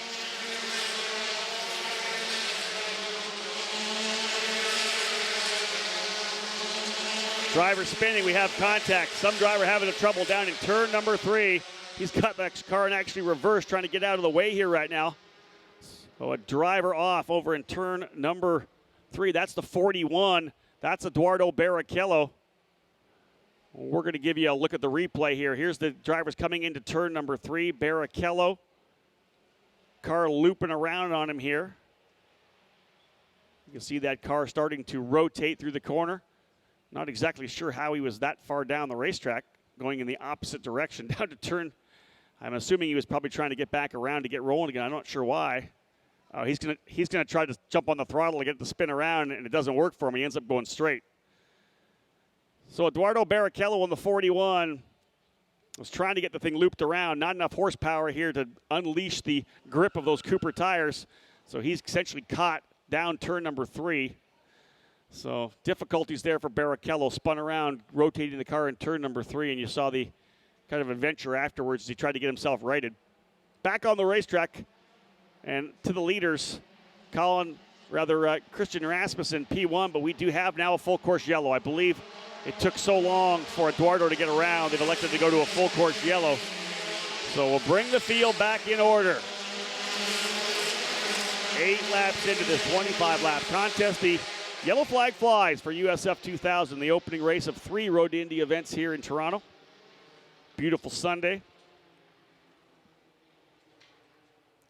Christian Rasmussen sees a 2.5-second lead disappear.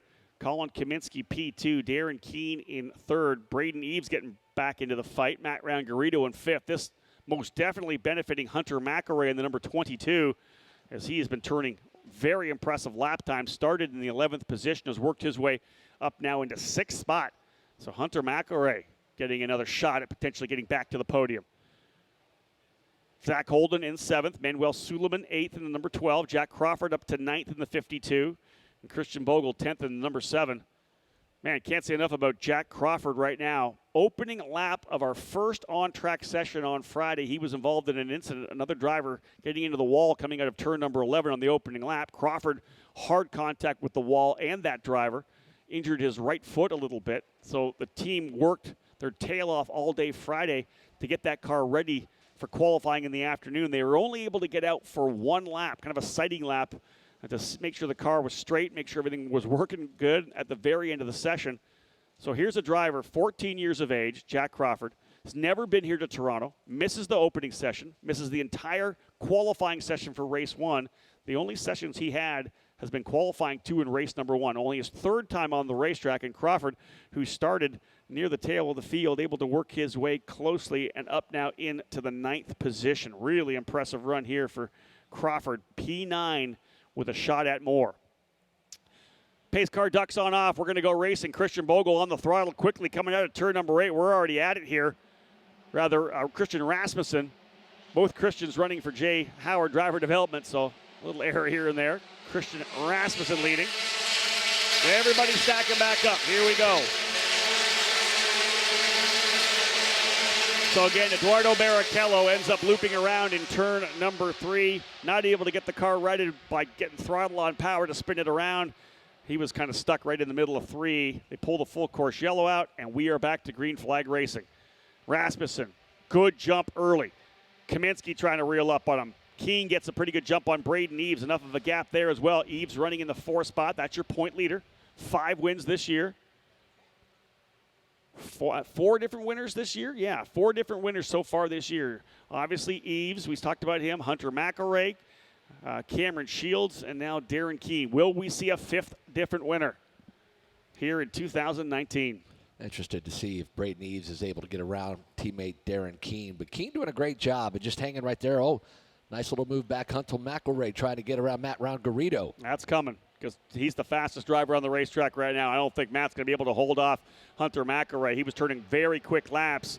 Got a second shot at it here, stacking the field back up for this yellow out of turn number 11. Rasmussen, Kaminsky, Keene. Good fights further back there as well. Zach Holden, Manuel Suleiman. Here comes Darren Keene.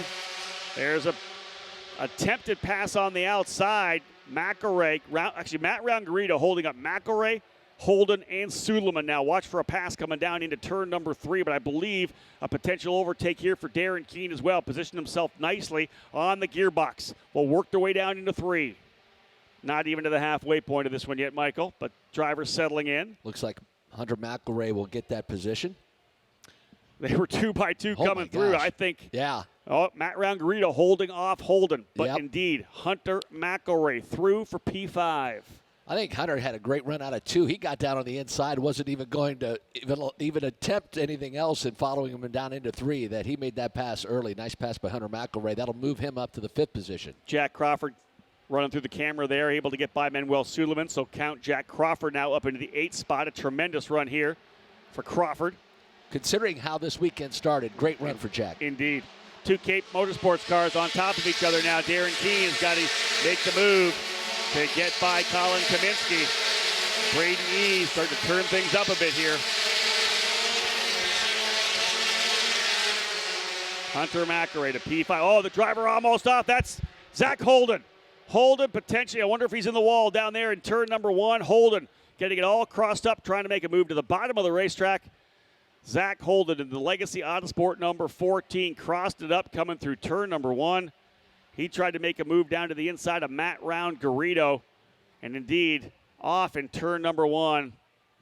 I think it was that one split second, Michael. We've talked about this before. When you're all deep and all crossed up into a corner, do you try to make it, or do you take the runoff? Because you can run straight off turn number 1 and go on the access road all the way around the outside and come back out in turn 2. I don't think it happened. I have a feeling, can't see it yet on our monitors, but I think Zach Holden potentially in the tires on the exit of turn 1. He came in, and you saw that car was just out of control, probably in the tires. Also keeping an eye on Jack Miller down in turn number 5. Potential issue for Jack Miller in turn 5. So we got our way almost to the halfway point, 11 laps down, still 14 to go in this 25-lap contest for the drivers in the Cooper Tires USF2000 Championship. Christian Rasmussen doing a good job defending that first one. We'll try to get a replay for you. Here they are coming through. This is the replay of turn number 1. Hunter McElroy rolling through. You can see to the inside, that is Zach Holden in the Legacy Autosports number 14. Already crossed up under the brakes. Not able to get it turned. Then he thinks about trying to make it again and just keeps correcting. And I'm sure he just knows that straight into the tire barrier on the exit of the corner. Another shot at it potentially there. Yeah, there he goes. Yep. Just off into the tire barrier. It's actually not a hard hit whatsoever, but it's just that split decision where you think, because you can see he's coming in the brakes. The car's already starting to rotate on him clockwise because he's trying to get the thing turned.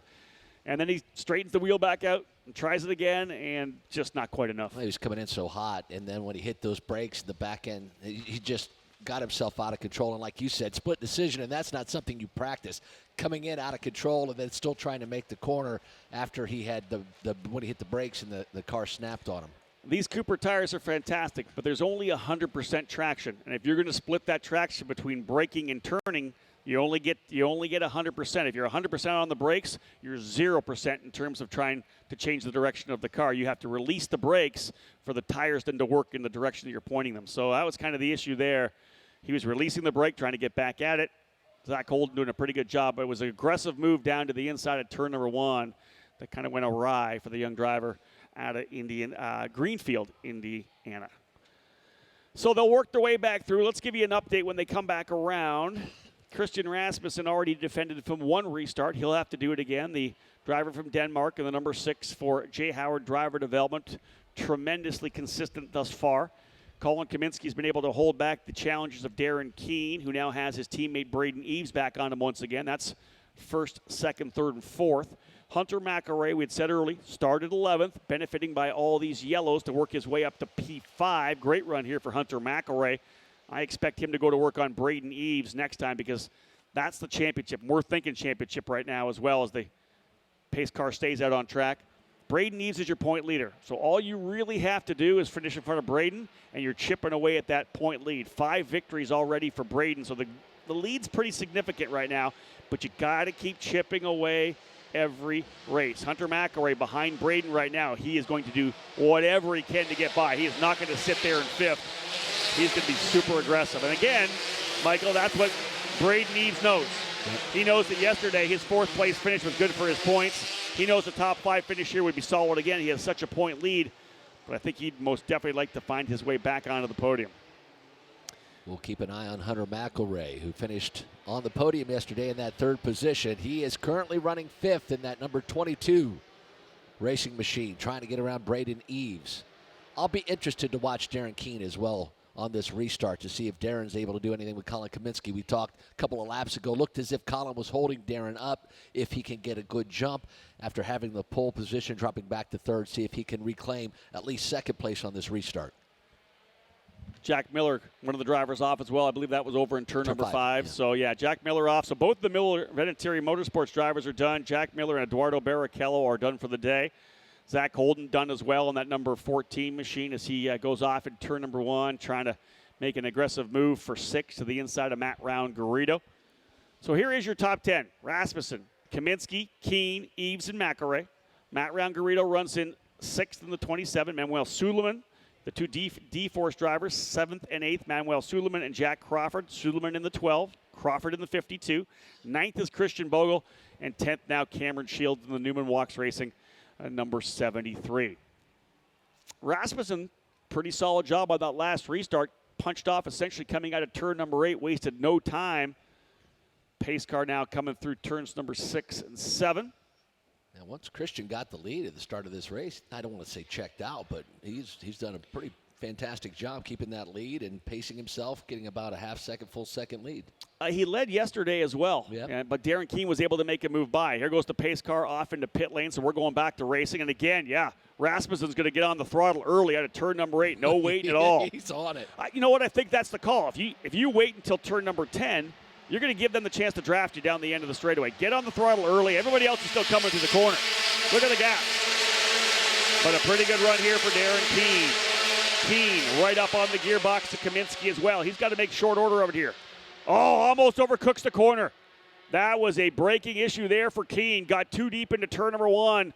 Very luckily did not make contact with the back of Kaminsky into the braking zone.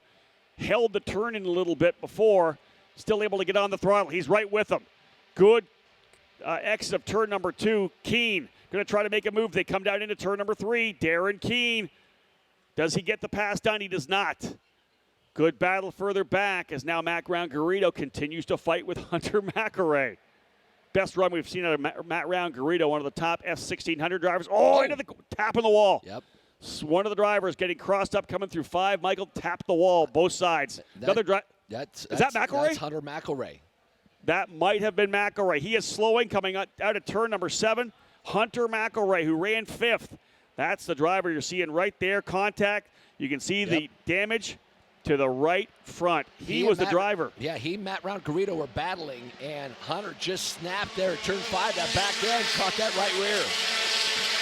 Indeed, as he came through turn number 5, if you're watching here, you can see the car just kind of shimmy out to the wall. First made right front contact, then right rear contact. Very slight, but enough to bend one of the A-arms here. Crazy battle further back. Yeah, Matt Round-Garrido was battling down into turn number 3. Hunter was able to hold him off, but then got into turn number 5 and just let that drift out. We've seen a lot of that this race weekend. Indeed. And, well, that's what this place is all about. You never know what can happen. As I say, peril around every corner if you're having an issue. Oh. There's the pass. Finally, Darren Keene aggressive to the inside of turn number 3. Keene takes the spot away from Kaminsky. Didn't quite get the full view of that one coming into 3, but Darren Keene, an aggressive move, had the inside line. I don't think Kaminsky wanted to give it up. All the drivers clean coming out of turn 3 over to turn number 4, but count Darren Keene back into second. Probably a little frustration there, starting to get impatient. Finally makes the move. Big lead there now for Christian Rasmussen. But now's the time, and with that gap, we start looking at lap times. Who's able to close back up?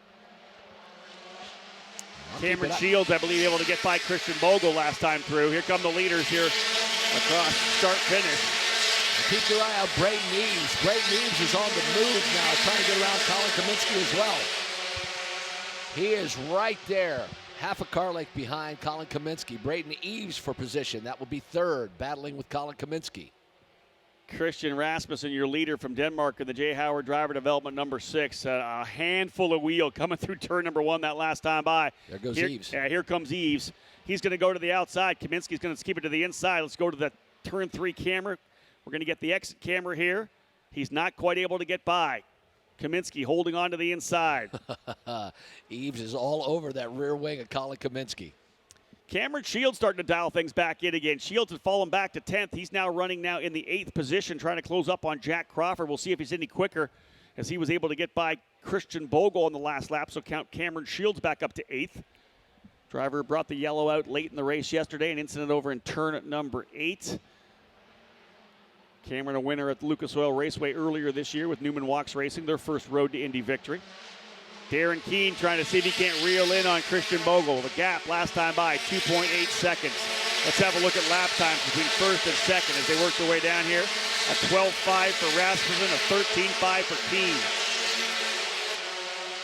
Deep move to the inside. Kaminsky, that was Kaminsky's deep defensive move to the inside. Yeah, he's going to lose that spot. There goes Keene. Rather, there goes Eves. I believe he crisscrossed him at the exit of that corner, Michael. He did. He took him to the inside, then went back to the outside, and that's when Kaminsky went all the way back down. Eves then jumped in and got that pass. Kaminsky's going to try to back on him here again. There's second. Kaminsky trying the outside line on Eves. Does he have it? He does. Kaminsky, book it to the inside of turn number 4. And Matt Round-Garrido is right there as well. Great racing here. Look at it. Yeah, Matt Round-Garrido going at Braden Eves. That's your point leader in the middle of a dust-up. Gloves are off here. The gloves are off. Hunter McElroy back, I believe, onto the racetrack from the pits. He's back in the 14th spot. But we got a battle here. 3rd, 4th, and 5th. Here comes Suleiman in as well. Crawford and Shields. They're not leaving anything on the table here in Toronto. Colin Kaminsky. That was a fantastic response to the mistake he made over in turn number 1. Ran the inside line. Got over-undered by Braden Eves, but then came right back in turn number 3. And fought him all the way through to turn 5. That was a great job. Yeah, the gloves are off from 3 to 4 to 5. Kaminsky goes back to P3. Eves in 4th. Matt Round-Garrido sees an opportunity to potentially work his way up here to the podium as well, because that's the battle for the final rung on the podium. That's P3. That's the fight. A good job by Braden Eves. I don't want to say thinking big picture right there, but he could have easily found himself in the tires or the wall. He allowed Matt Round-Garrido to get up there, but battled him out. That was tough and tight quarters through 5. Yeah, Manuel Suleiman and Matt Round-Garrido going out a little bit here. This is one of the ones you got to potentially kind of calm down a bit here. You watch it in front of you. Let's see what happens as these guys settle it in for the battle. Still 7 laps remaining. 13 minutes on the clock, so lots of time. Rasmussen, Keene, Kaminsky, Eves, Round-Garrido, your top 5. Suleiman in 6th spot, Crawford 7th, Shields 8th, Bogle 9th, and now Bruno Tomaselli up into the top 10. Braden Eves setting things back up again. Press that reset button and try to go back at it. Indeed, right back up on the gearbox once again. Matt Round-Garrido is sitting there saying, boys, have at it. Eves, nice run out of turn number 2. We'll see if he can tuck back in and get around Colin Kaminsky, the run down Lakeshore Boulevard. He's close. Yeah, he is. Is he close enough? Because Kaminsky will probably run that inside line again. Let's see if we get that look. It's the exit shot here again from turn number 3. Can't get the job done. And again, Matt Round-Garrido only about 2 car lengths back as they get back on the power coming up the hill from 3 to 4. Man, what a battle for the final position on the podium. Rasmussen and Keene, identical lap times right now, 1:12.2 last time by, but it's a 3-second lead for Christian Rasmussen, trying to become the 5th different winner here in 2019 to join Keene, Eves, Shields, and McElroy. If Kaminsky or Eves make a mistake, Matt Round-Garrido is right there. Oh, no doubt. Right there. And he is ready to pounce. Matt Round-Garrido, a veteran of English F1600 racing, which is absolutely tremendous. Side-by-side racing, wheel-to-wheel, every race in F1600. So this guy's got the racecraft. Best we've seen him run so far with BN Racing. I don't want to say Kaminsky's holding these guys up. I think they're just about even through there. Eves got around him, but Kaminsky still has a good car, good enough that he was able to get back around. Hey, Colin's had a great season so far. We've seen him qualify on pole at the Oval. He qualified on pole at Road America as well. This Pabst Racing team, one of the best, and they are having a great battle. Look at that was Eves trying to go around the outside, and you can see a really aggressive steering input to see if he can get the car to rotate a little bit. Not quite enough, but they were side by side into the braking zone, and we know you have to be a little more than that if you want to climb back up the hill and beat your competitor over to turn number 4. You have to force him right so you can run side by side. You got to be able to pinch him down when you get through the exit there, because when you get back to the top of the hill, the turn 4 wall's right in your face. You have to make sure you have enough room to come across. Eves looks to the inside at turn number 9. First time we've seen someone try that. Looks to the inside at turn number 9. You got a really good run out of 8. Kaminsky, I think, got caught off a little bit by that. Eves right up on the gearbox now. And here comes the pass for Suleiman. Manuel Suleiman going side by side now with Matt Round-Garrido down to turn number 1. Into turn 1. Again, Suleiman can't get the job done on Matt Round-Garrido, and Eves up on the curb coming through turn 1. This is classic USF2000 racing. The first rung of the Road to Indy, presented by Cooper Tires. 4 to go. And there you see Braden Eves all over the rear gear box of Colin Kaminsky. The battle down to 3. Darren Keene turning his fast lap of 111.8 in P2. Oh, Suleiman's right there. Still. Got to give that up. Yeah, that's the trouble right there coming through turn number 4. You got to give it up unless you're all the way around the outside. Suleiman, though, putting a ton of pressure, and he's got his teammate, Jack Crawford, right behind him. The rookie, the 14-year-old Jack Crawford, now running P7. Everyone's stacking up, I think, behind Kaminsky right now. You've got Shields now in there, Christian Bogle, Bruno Tomaselli. They're all nose to tail. Shields has closed up on Crawford as well. So Cameron Shields, the Aussie from Toowoomba, same hometown as Will Power, putting on the pressure. Braden Eves again on Kaminsky. We haven't even talked about the leader, Christian Rasmussen, or Darren Keene at all in the last couple of laps. Here goes Eves to the inside. Book it. He's through it into the wall. Kaminsky in the wall.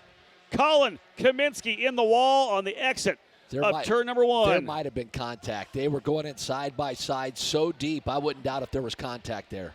So driver in the wall, we believe, on the outside of turn number 1 and 2. That's Colin Kaminsky in the 23 for Pabst Racing. They'll work their way down the straightaway. Indeed, full course yellow being shown here with just 3 laps to go. I cannot believe that we'll be able to go back to green with this one. Nope, we had the same thing yesterday, but they were able to clean it up quickly. Because that one, I think, was going to be a pretty high-speed contact. They were side by side coming through turn number 1. We're definitely going to get a chance to have a look at that on a replay, I believe. So when we do, we'll try to analyze a little bit. But Eves was all the way down to the inside. And, of course, Kaminsky didn't want to give it up. He was fighting tooth and nail for that position. Braden did a good job getting alongside. And there's that little curve down there. And they go right out of our view where we were looking at turn number 1. Not saying that he got kicked over, but I can't imagine there wasn't contact. Another shot. Here's a replay of one of the drivers coming way too deep down into turn. That's one of the Cape cars, potentially. That might have been Braden Eves off in turn number 3. Wow. Eves falls to 13th. Does. That was your point leader, overcooking it, trying to hold off Matt Round-Garrido. That's not the replay we were looking for, but we'll take it because He's on pit lane. Because wow. that could be a turning point in this championship. Braden Eves is only chink in the armor. Unbelievable as Eves goes off, overcooks it down into turn number 3 just before the yellow flag came out. Eves into pit lane in the number 8 machine, probably flat spot of the tires. This puts Matt Round-Garrido up into 3rd, but Eves was the championship leader coming in. He will still be the leader. The gap was that big, but a 13th place finish potentially here for Braden Eves. Could be 14th, actually, because Hunter McElroy is going to come around. So Colin Kaminsky back under power. He is now working his way down into turn number 8. So they're able to push Kaminsky then out of the tires. Yeah. So much has just happened. We still might see a one-lap shootout before it's all said and done. There he goes. Indeed. So Eves is coming back out, and you're right. We've got 2 laps to go. We're going to see it. We may go back to green.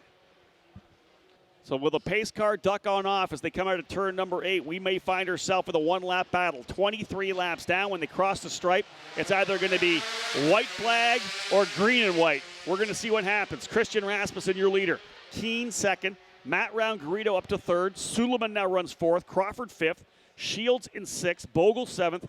Tomaselli, Sundermurthy, and Reese Gold now up into the top 10. What in the world happened with Braden Eves? Wow. Well, a deep move down into turn number 3. Matt Round-Garrido trying to go around the outside. He just locked the brakes up. And as I said, 100% tire grip. That's all you have, and you have to level, go back and forth. He was full on the brakes. And he just got done battling down in turn number 1 with Kaminsky. So was there damage? But if there was contact, was there damage? Here we go. We're back at it, folks. You got to hold on to your seats. 1 more lap. Green flag flying. We'll go checker next time by. Can Darren Keene try anything here on Christian Rasmussen? Further back, it's a battle left and right. Field comes out at turn number 2. Down the back straightaway now. This will be the run down to turn number 3. Trouble there for Christian Bogle, the number 7 from 8th contact. He's got damage to the left front for Bogle. He'll fall to the tail of the field. Here they come down. Last run down to turn number 3. They'll work their way through. Nothing yet for Darren Keene, not able to make the pass. He's still P2, which would be solid for Darren. I know he wants to win, but a big point haul because Eves is back in 12th. Drivers coming through turn number 5, the Cooper Tire corner. He's right up on top of him. Darren Keene's there, but not many places to pass from here through. Turn 8's a very sketchy pass. Keene might be happy holding on to second, but Rasmussen trying to score his first. Road to Indy victory. Best battle back there for Suleiman and Crawford. Drivers coming out here. There's the first and second place drivers. Matt Rangarito holding on to third. They'll work their way out of the final part of this racetrack. Can we get a drag race to the line? We may. Darren Keene's going to make the move. Coming across the line. Who's going to win this one? Christian Rasmussen.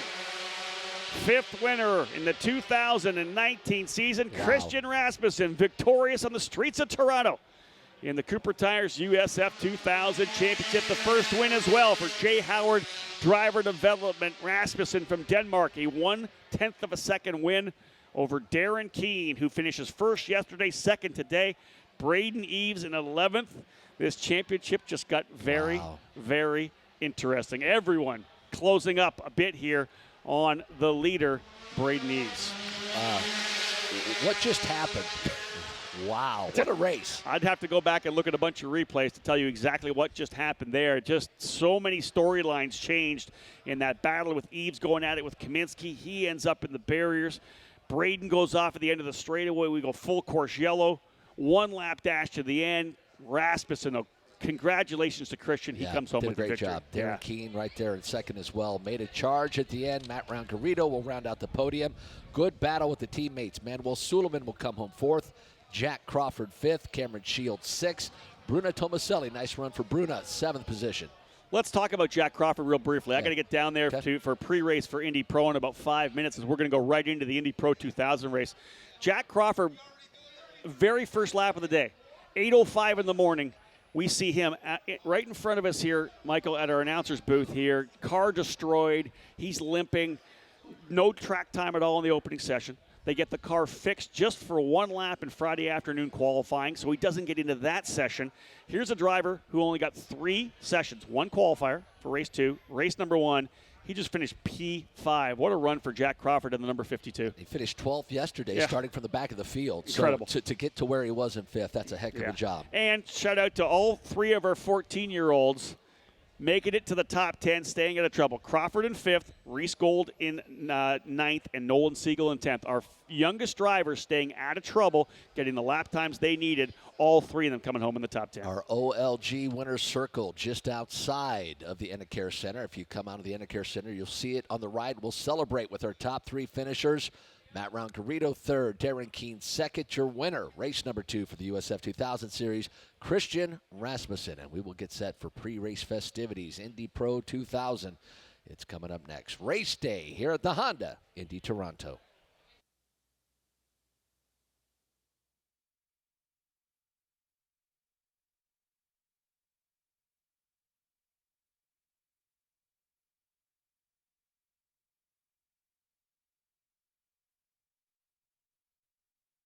There he is, race fans. What a run for that young man today. Got the pass on the opening lap, got around pole sitter Darren Keene. Christian Rasmussen wins race number 2. It's USF2000 Championship. Hug from Mom. Great job. That young man put on a show today. And until that very end and that final caution, Darren Keene really never got in touch with him. And you see the jubilation. What a great win for Christian Rasmussen. Well done. And we will celebrate. There's Jay Howard, team owner. Hugs from Jay. Dan Anderson with Anderson Promotion. We will hand out hardware momentarily and begin our pre-race festivities for the Indy Pro 2000, their final race. Race number 2 is coming up next. And there you see the unofficial results. Christian Rasmussen, Darren Keene, Matt Rangarito, they are your podium for this USF 2000 race number 2. And championship implications. Braden Eves. After the battle with he and Colin Kaminsky down in turn number 1, Kaminsky into the wall. Eves then locks him up in turn number 3, falls from 3rd all the way down to 11th. There is the tail end of the 17-card field. Tough day for Miller Vinatieri Racing. Miller Vinatieri Motorsports, Jack Miller, Eduardo Barrichello. And we have another race coming up next. Indy Pro 2000 presented by Cooper Tires. Race number 2, that's next here at the Honda Indy Toronto. When it holds memories.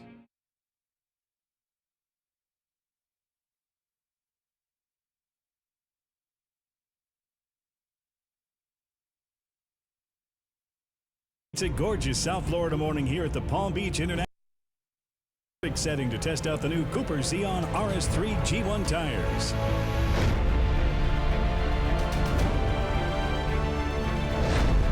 Brave move to put these tires on straight up race cars. The racetrack is the perfect scenario for this particular tire.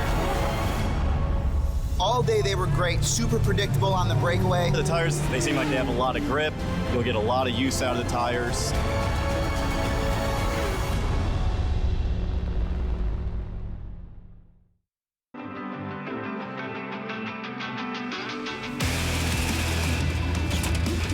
Good jump for Pato Award as he'll take the lead.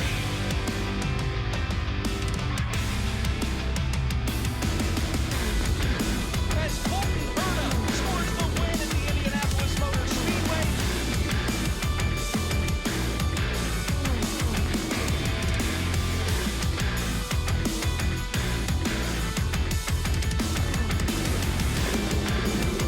Urrutia gets the win.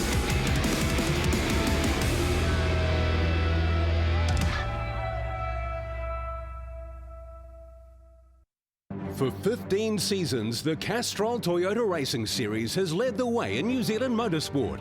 With 170 drivers and 276 races so far, the graduates have made their mark in international motor racing. This is the pathway for the world's young drivers. And this series hits the racetracks of New Zealand for 5 weeks every year on the quest to find the next world champion.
And of course, anytime you have one of those green checkers at the very end, everyone kind of on the edges of their seat. But kudos to Jay Howard, driver development. Jay, of course, a former Indy 500 starter, but also a former F2000 champion. His team getting their first win here in the Road to Indy presented by Cooper Tires.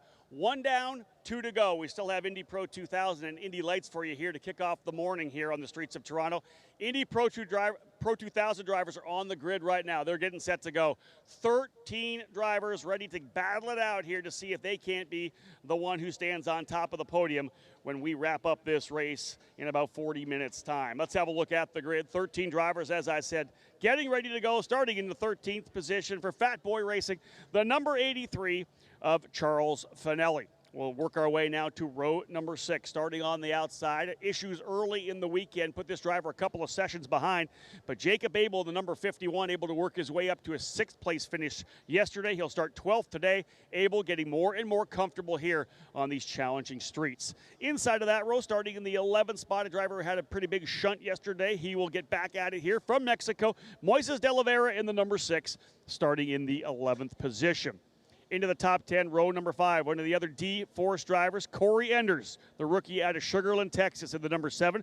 He'll start 10th alongside the driver from Exclusive Autosports, born in Russia but lives in Los Angeles, veteran driver here on the Road to Indy. It's the number 90 of Nikita Lastishkin. Lastishkin in the 90, starting alongside Enders on row number 5. We'll work our way now to row number 4, rather. One of the stars of the event yesterday from nearby Unionville here in Ontario, Antonio Saravalli, able to work his way up to a tremendous 4th place finish yesterday. Saravalli in the number 11 will start 8th today, looking to repeat that fine performance from Saturday. He'll start 8th alongside the driver from Guatemala for RP Motorsports Racing, a rookie who was on the podium at Road America, Ian Rodriguez in the number 5, scheduled to start in the 7th position. Up now to row number 3 on the outside for Fat Boy Racing, another one of our rookies here this year from California, Philippe Dennis in the number 98. A tremendous qualifying run for Philippe. He'll start 6th alongside the driver from Idaho, impressive young American for Juncos Racing, Stingray Robb in the number 2, looking for that first career Road to Indy victory. Very strong here throughout the year, a number of podium finishes.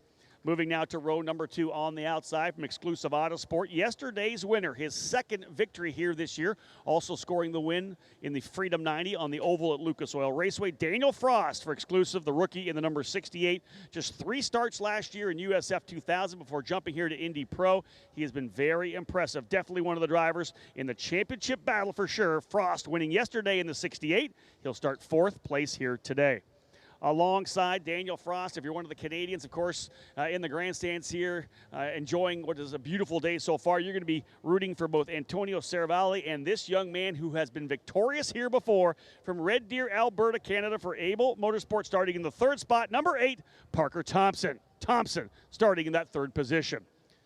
13 drivers in the field, 2 on the front row. This is definitely a front row that has the championship challengers on the outside of the front row in the number 10, your current point leader all the way from Sweden, one of our graduates from USF2000 for Juncos Racing, Rasmussen in the number 10, starting in the 2nd position, multi-time winner already here in 2019. He is your point leader, and again, in the middle of a fantastic battle that will go all the way to our season finale at the end of September at Laguna Seca. But the driver who qualified on pole for both races came into Toronto with a full head of steam, momentum, and confidence. Swept the weekend at Road America, qualified on pole for both races here, had trouble yesterday. He'll look to put that in the rearview mirror to get another victory, this one here in Toronto. He was able to sweep the weekend last year in USF2000. He knows his way around these streets here. He is the USF2000 reigning champion. He's got the Mazda Soul Red colors on the number 28 for RP Motorsports Racing. Your pole sitter, Kyle Kirkwood from Jupiter, Florida. So Kirkwood and Lint will be on row number 1. Thompson and Frost on row 2. Robb and Dennis on row number 3. Rodriguez and Saravalli on row 4. Lostishkin and Enders on row 5. De Oliveira and Abel on row 6. And Finelli on row number 7.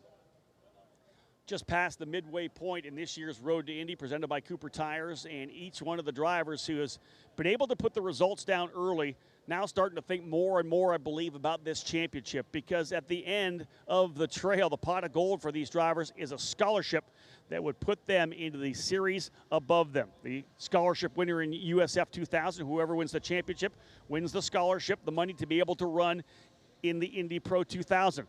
This particular field, Indy Pro, the driver who wins the championship here continuing their dream, a full scholarship to run in Indy Lights. And, of course, the champion in Indy Lights following in the footsteps of the likes of Pato Award and Kyle Kaiser and Ed Jones, the opportunity to run 3 NTT IndyCar Series events, including an opportunity to try to start at the Indianapolis 500. The road to Indy, unparalleled in the program of junior open wheel racing. No other program in the world has these type of scholarships that affords these drivers the opportunity to continue to chase their dreams. Less than 3 minutes away before we get things fired up here. Again, all of our drivers here with the Tatis PM18 chassis, this new car debuting last year. Cooper tires all around. Looking up and down pit lane, couple of drivers look like they've saved some fresh tires, couple drivers on scuffs.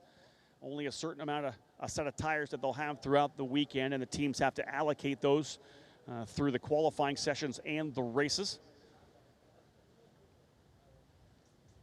270 horsepower power plants built and tuned by Elite Engines out of Wisconsin.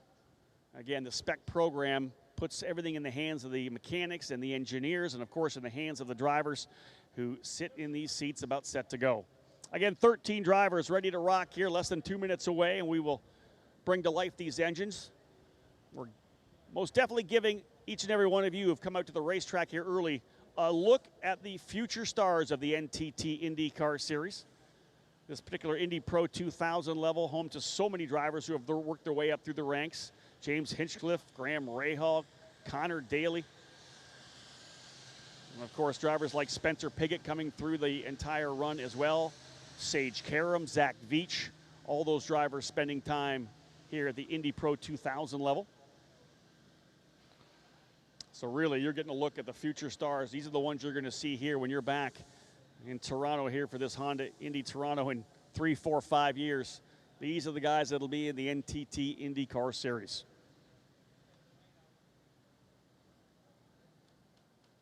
So again, as we do at the beginning of every one of our Road to Indy events, we bring one of our guests down here to give us a hand, and those most famous words in all of racing. The command to fire the engines. I can tell you, each one of these drivers sitting under an umbrella here right now is absolutely itching to flip the switch and fire up these power plants to get racing, because that time right before the race is when everyone's staying completely focused at the task at hand.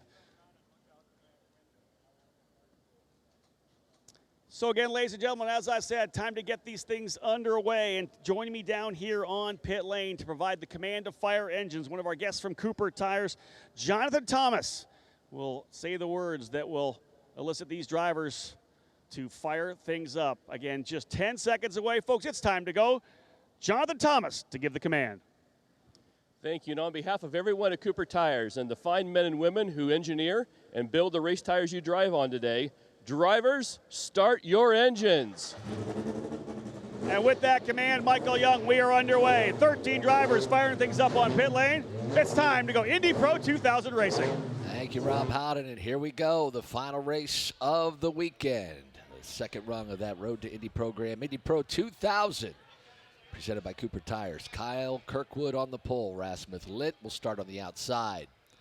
Parker Thompson, who does double duty this weekend. He'll be running in those Porsches just a little bit later on this morning. He'll start on the inside of row number 2. Daniel Frost on the outside. Stingray Robb, Philippe Dennis make up row 3. Rodriguez, Saravalli, they are in row 4. Lastishkin and Corey Eggers, row 5. Moises de Oliveira, Jacob Abel, row 6. Charles Finelli round out the field.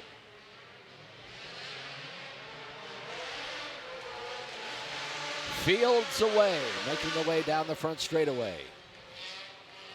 And we see there Charles Finelli. The back of the screen there. There goes Finelli. Trying to get that. Looks like he has an issue. Oh, there's car 6. So car 6, Moises de Oliveira sits on pit lane. The car will not roll. Moises de Oliveira That's Steve Knapp there looking at that car. Remember, that was that massive shunt yesterday. Oh, that's that right, team yeah. had to put that car back together. Moises de Oliveira coming out of this very challenging turn number 11 yesterday in the race, hammered the outside retaining wall. Team working. You saw Steve Knapp there working and looking Yeah. inside the car there. Wow. All right. Well, we will see if Moises de Oliveira will be able to get away, but at this point it looks like he'll sit on pit lane. You can do everything you can. When the car is just damaged as it was, you pull everything off. You're putting new suspension back on the thing. You're going through all the diagnostics to make sure everything's fine. You fire it up, and before you bring it out to the grid, you never know what's going to happen. Steve Knapp from Elite Engines will be there, as you said, going to work, seeing if they can't get that going. Moises will very likely have to start from pit lane if they're able to get it refired. And at this point, the field already coming around will go green, already will be a lap down. There you see them working on the machine of Moises de Oliveira. He sits, I'm sure, frustrated in the cockpit of that car. So Steve Knapp, former Indianapolis 500 Rookie of the Year with the hat. You see him there with the white shirt. His son Logan Knapp works with him, alongside him, the family company at Elite Engines. They're trying to do whatever they can to get that thing back together. But nonetheless, we're getting ready to go racing, folks. They haven't lined it up yet. Interesting. Kirkwood and Lint, row 1. Thompson and Frost, row 2. Finally getting things lined up. They are rolling some speed coming onto the front straightaway here. We're set to go Indy Pro 2000 racing. Green, green, green. Flag being thrown, and it's a big, deep move to the bottom of the racetrack. Kirkwood trying to hold the inside. Parker Thompson coming through. Not a great start for Rasmus Lint. Tough one for Rasmus. Clean through. Yeah, Rasmus doing a good job getting that position back, or was that his teammate Stingray Robb? Big cheer up here in the suites for the team Saravalli. Antonio Saravalli trying to work his way forward. Little luck up there coming into turn number 3. That's Rasmus Lint able to get by Parker Thompson. So count Lint up into second again. Thompson goes back to third. Stingray Robb fourth through the Cooper Tire turn number 5. There's your top 5. Good start again for Daniel Frost as he now works his way to P5. Everybody settling in the opening circuit. We had a little bit of chaos at the end of the USF2000 race. Again, a long one here for these drivers. They're all settling in. 30 laps for drivers here in Indy Pro 2000. Again, opening circuit. Everyone getting a feel, trying to bring these Cooper tires up to temperature. But again, getting a feel for the way the track has changed since the last time they were on it yesterday. We did have those torrential rains yesterday. A couple of races going in the books. They're able to get the number 6 of Moises de Oliveira fired up, but he will be a full lap down when he comes back out. But for Moises getting that track time, yellow flag. Being told we have a yellow flag on the racetrack. Opening lap yellow. And Antonio Saravalli dropping to the bottom of the timing and scoring. Trouble for Antonio Saravalli potentially. He has fallen to the tail of the timing and scoring. We'll see if we can't pick up Saravalli on one of our cameras here for you. But again, Saravalli potentially off the racetrack over between turns 4 and 5. Turn 4 and 5. So trouble for the driver who had such a tremendous run yesterday, Saravalli. And there's the shot where we believe the Saravalli car would be. Yeah, the way the camera angles we have here for our static cameras, lockdown cameras for this Indy Pro 2000 event, hard for us to be able to see, caught in between them. But looking at live timing now, Saravalli has fallen down to 12th in the order. So, and even on our shot here, Michael, our GPS screen off over in turn number 4 and 5. We just saw a shot back from turn number 5. Could not see anything there. Number 98 of Philippe Dennis into pit lane as well. And that happened right away at the start of the race. Dennis was on pit lane. Logan Knapp going to work on that machine as well. So the Fat Boy Racing number 98 for Philippe Dennis. And she started P6. Tough for him. And Philippe came in before we even went green. So he came in on the parade lap. So an inauspicious beginning here as we had a little bit of an issue. Antonio Saravalli, one of the stars from yesterday, tremendous run to P4. It's not going to happen here today for the young driver from Unionville, just a little northwest of where we are here in downtown Toronto. It's a big race for him. And I talked to him yesterday, asked him if there was any pressure, more pressure at Toronto, and he said no, not at all, which I thought was very interesting. I think he's probably thriving in the pressure of being able to run in front of family, friends, and supporters, but after a great run yesterday, Antonio Saravalli issues between turns 4 and turns 5. You got to think if you're just going to kind of make an estimated guess here, Hardcore Racing coming out of turn number 3, potentially tapping the wall on the inside of turn number 4. So Kyle Kirkwood able to take the lead early. Parker Thompson got down to the inside in turn number 1. He was able to grab the spot away from Rasmussen, but the point leader got back by on the run down to turn number 3. Thompson wisely gave up the position and tucked back into 3rd. Stingray Robb moves to 4th. Daniel Frost in the 5th position. 6th is Ian Rodriguez. 7th, Jacob Abel. Started 12th, stays out of trouble. Jacob Abel moves up 5 spots. Of course, a couple from attrition. Abel goes to 7th. Nikita Lastishkin in 8th. Corey Enders 9th, and Charles Finelli in 10th. Philippe Dennis remains on pit lane. Antonio Saravalli, out of the race. And Moises De Oliveira back on track after diagnosing the issue, down 1 lap. So they'll circulate around here now. Again, the heat will stay into these Cooper tires. We'll get ready to go back at it. A 45-minute, or 50-minute rather, time window. So lots of time to get this 38-lapper or 30-lapper in the books. That's an odd spot. Boy, we had various angles. I don't know, probably tucked maybe on the inside, right? Because we look back on turn number 5, and there's nothing there. So it must have been on the inside. The safety truck's there. And we saw the CAA record going out to... I have to believe contact coming out of 3 or to 4, and then, yeah, he just probably tucked the car to the left side of the racetrack. Right. A wise move for Antonio. It's just an odd spot we couldn't see. So an unfortunate start, an unfortunate finish for Antonio Saravalli. Philippe Dennis still sits on pit lane. Yeah, Antonio, of course, as I said, great run yesterday and had a ton of momentum coming into this one. And actually, I think he had a pretty good start as well. Was able to get at least 1 or 2 spots on the opening lap. Now everyone settles back in. They're on track. They were able to get that opening lap underway. They're racing. All right, so let's go to the shot from turn 3. We'll see if we can pick up Antonio Saravalli. Here comes your leader, Kirkwood, through. There's the move to the inside for Rasmussen. Where is Saravalli in the bright red machine? This will be Saravalli coming to the outside. He's actually on the inside. Yeah, and that potentially was that contact right there. That looks like they were coming through to the inside. If we can look at that again, I'd like to see that now that we've picked him up. One more shot at that replay would be fantastic. Saravalli was on the inside, side by side, I believe, with Ian Rodriguez. Yeah. Here's another shot at it here. You can see him on the inside of the apex. I think he may have just tipped the inside of the wall because it looked like the car kind of moved a bit to the left. Rodriguez potentially pinching him down on that corner. Yeah, you go side by side. Anything could have happened past that. But the fact that Rodriguez is still rolling. Close quarters racing in turn number 3, especially on the opening lap because, again, turn 1, you say it all the time, right? You can't win the race in turn 1, but you can sure lose it. But the other side of the contrast of that is the easiest way to get positions in a race is at the start. Your best shot to pick up positions, right? Yeah, right at the start. So and that run to 3 is another great. I mean, you can look at how stacked that field was when they got down to turn number 3. Well, as the pace car comes off turn number 8, does it indeed head to pit lane? It does. We're going back to racing. Kyle Kirkwood in the 28 for RP Motorsports Racing. 2 times the winner at Road America. 2 poles here this weekend. An issue yesterday. He's trying to do some recovery mode racing here. Rasmussen, your point leader, the same thing. He wants to pad that lead. They'll work their way to 11. We're back to racing once again. The green flag being displayed here at start-finish. Rasmussen had a tough start. Parker Thompson starts to look to the inside. Now the outside. Rob's right there. Stingray Robb saw what was happening. He did not go down to the inside. And indeed, as you said, Lint did not punch off very well. So he had to dive to the inside defensive run all the way to 1.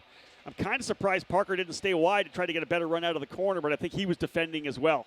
On the inside line, when it gets stacked up like that, you always think that someone's going to come down the inside of you. Everyone's settling in so far. Daniel Frost, I think, potentially to the inside of Stingray Robb as they work their way again out of turn number 3 to turn number 4. Oh, there's a driver off Stingray Robb into the wall. Stingray Robb touches the wall on the exit to turn number 5. If that car isn't damaged, he is a lucky man because that thing drifted way wide coming out. He's still under power, still going quick. Wow. It must have been a straight center shot because Stingray Robb tapped the wall on the exit of turn number 5. Indeed, he still runs and is on the throttle. That thing got away from him at the apex of turn number 5, shot right out to the wall in the Cooper Tire corner. Stingray Robb holding on. Nice move by Parker Thompson, getting around Rasmussen. I'm just saying right now, kudos to everyone at Tatis, because that is a strongly built race car. For him not to be, because he tapped the wall coming out of 5. Oh, more than a tap. Yeah. Punched it a little bit. Maybe. Yeah.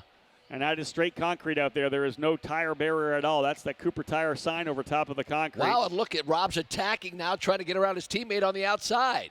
Trouble yesterday for Stingray Robb. He made a minor mistake. Now he wants to go back up, trying to get around his teammate. Parker Thompson's gone to P2. Rasmussen Lint now under complete attack from his teammate, Stingray Robb.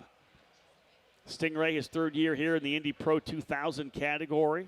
Top driver in North American karting for many, many years. Jumped right into the Pro Mazda category a couple of years ago. Of course, this program now Indy Pro 2000.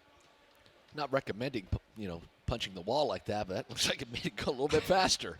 Wow. I don't know if it's faster or if it's just really kind of fired him up. Right. You know what I mean? Just to light the fire under Stingray. What a tap that was coming out of 5. But yeah, showing no ill effects from the contact at all. Daniel Frost, yesterday's winner, still running in 5th. Ian Rodriguez, 6th. Jacob Abel, 7th. Lostuskin in 8th. 9th is Anders. 10th is Finelli. Kirkwood leading by 1.2 seconds. Jacob Abel, big wobble going into turn number 1. Able to make it through unscathed. Nice lead for Kyle Kirkwood, by the way. Yeah, update on Philippe Dennis real quick. And the number 98 still on pit lane. No word yet whether or not they've been able to diagnose the issue for Philippe Dennis. He'll be back next year for a full program as he continues to work on his skill set, learning these tracks. Daniel Frost, nice battle with Ian Rodriguez. That was down in turn number 3. 1.2 seconds, Michael, was the gap between 1st and 2nd last time by. Kirkwood about a 0.2 of a second faster than Parker Thompson very, very early in this contest. And when you talk about these Cooper tires, they last so well throughout the session, but they will go off. They're designed to go off near the end of it. And this track is notoriously rough on tires, so you have to take care of your rubber, especially in a 30-lap race with this much horsepower. Good shot of the drivers coming out of turn number 11. There's the lead for Kyle Kirkwood. Rasmussen Lint kind of reestablishing himself, pushing back. He was 0.2 quicker than Thompson last time by, so he's back at it again, focusing forward. But the mindset of a point leader coming in when you're not the outright fastest driver on the racetrack. When you're the outright fastest, you're going to blast away, you're going to get wins.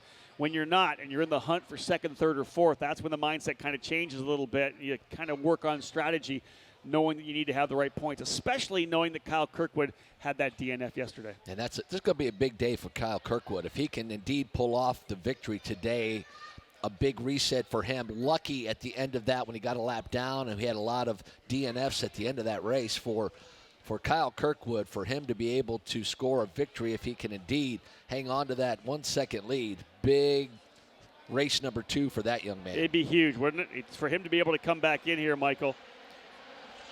Kyle Kirkwood was right back in the championship hunt after those 2 race wins at Road America.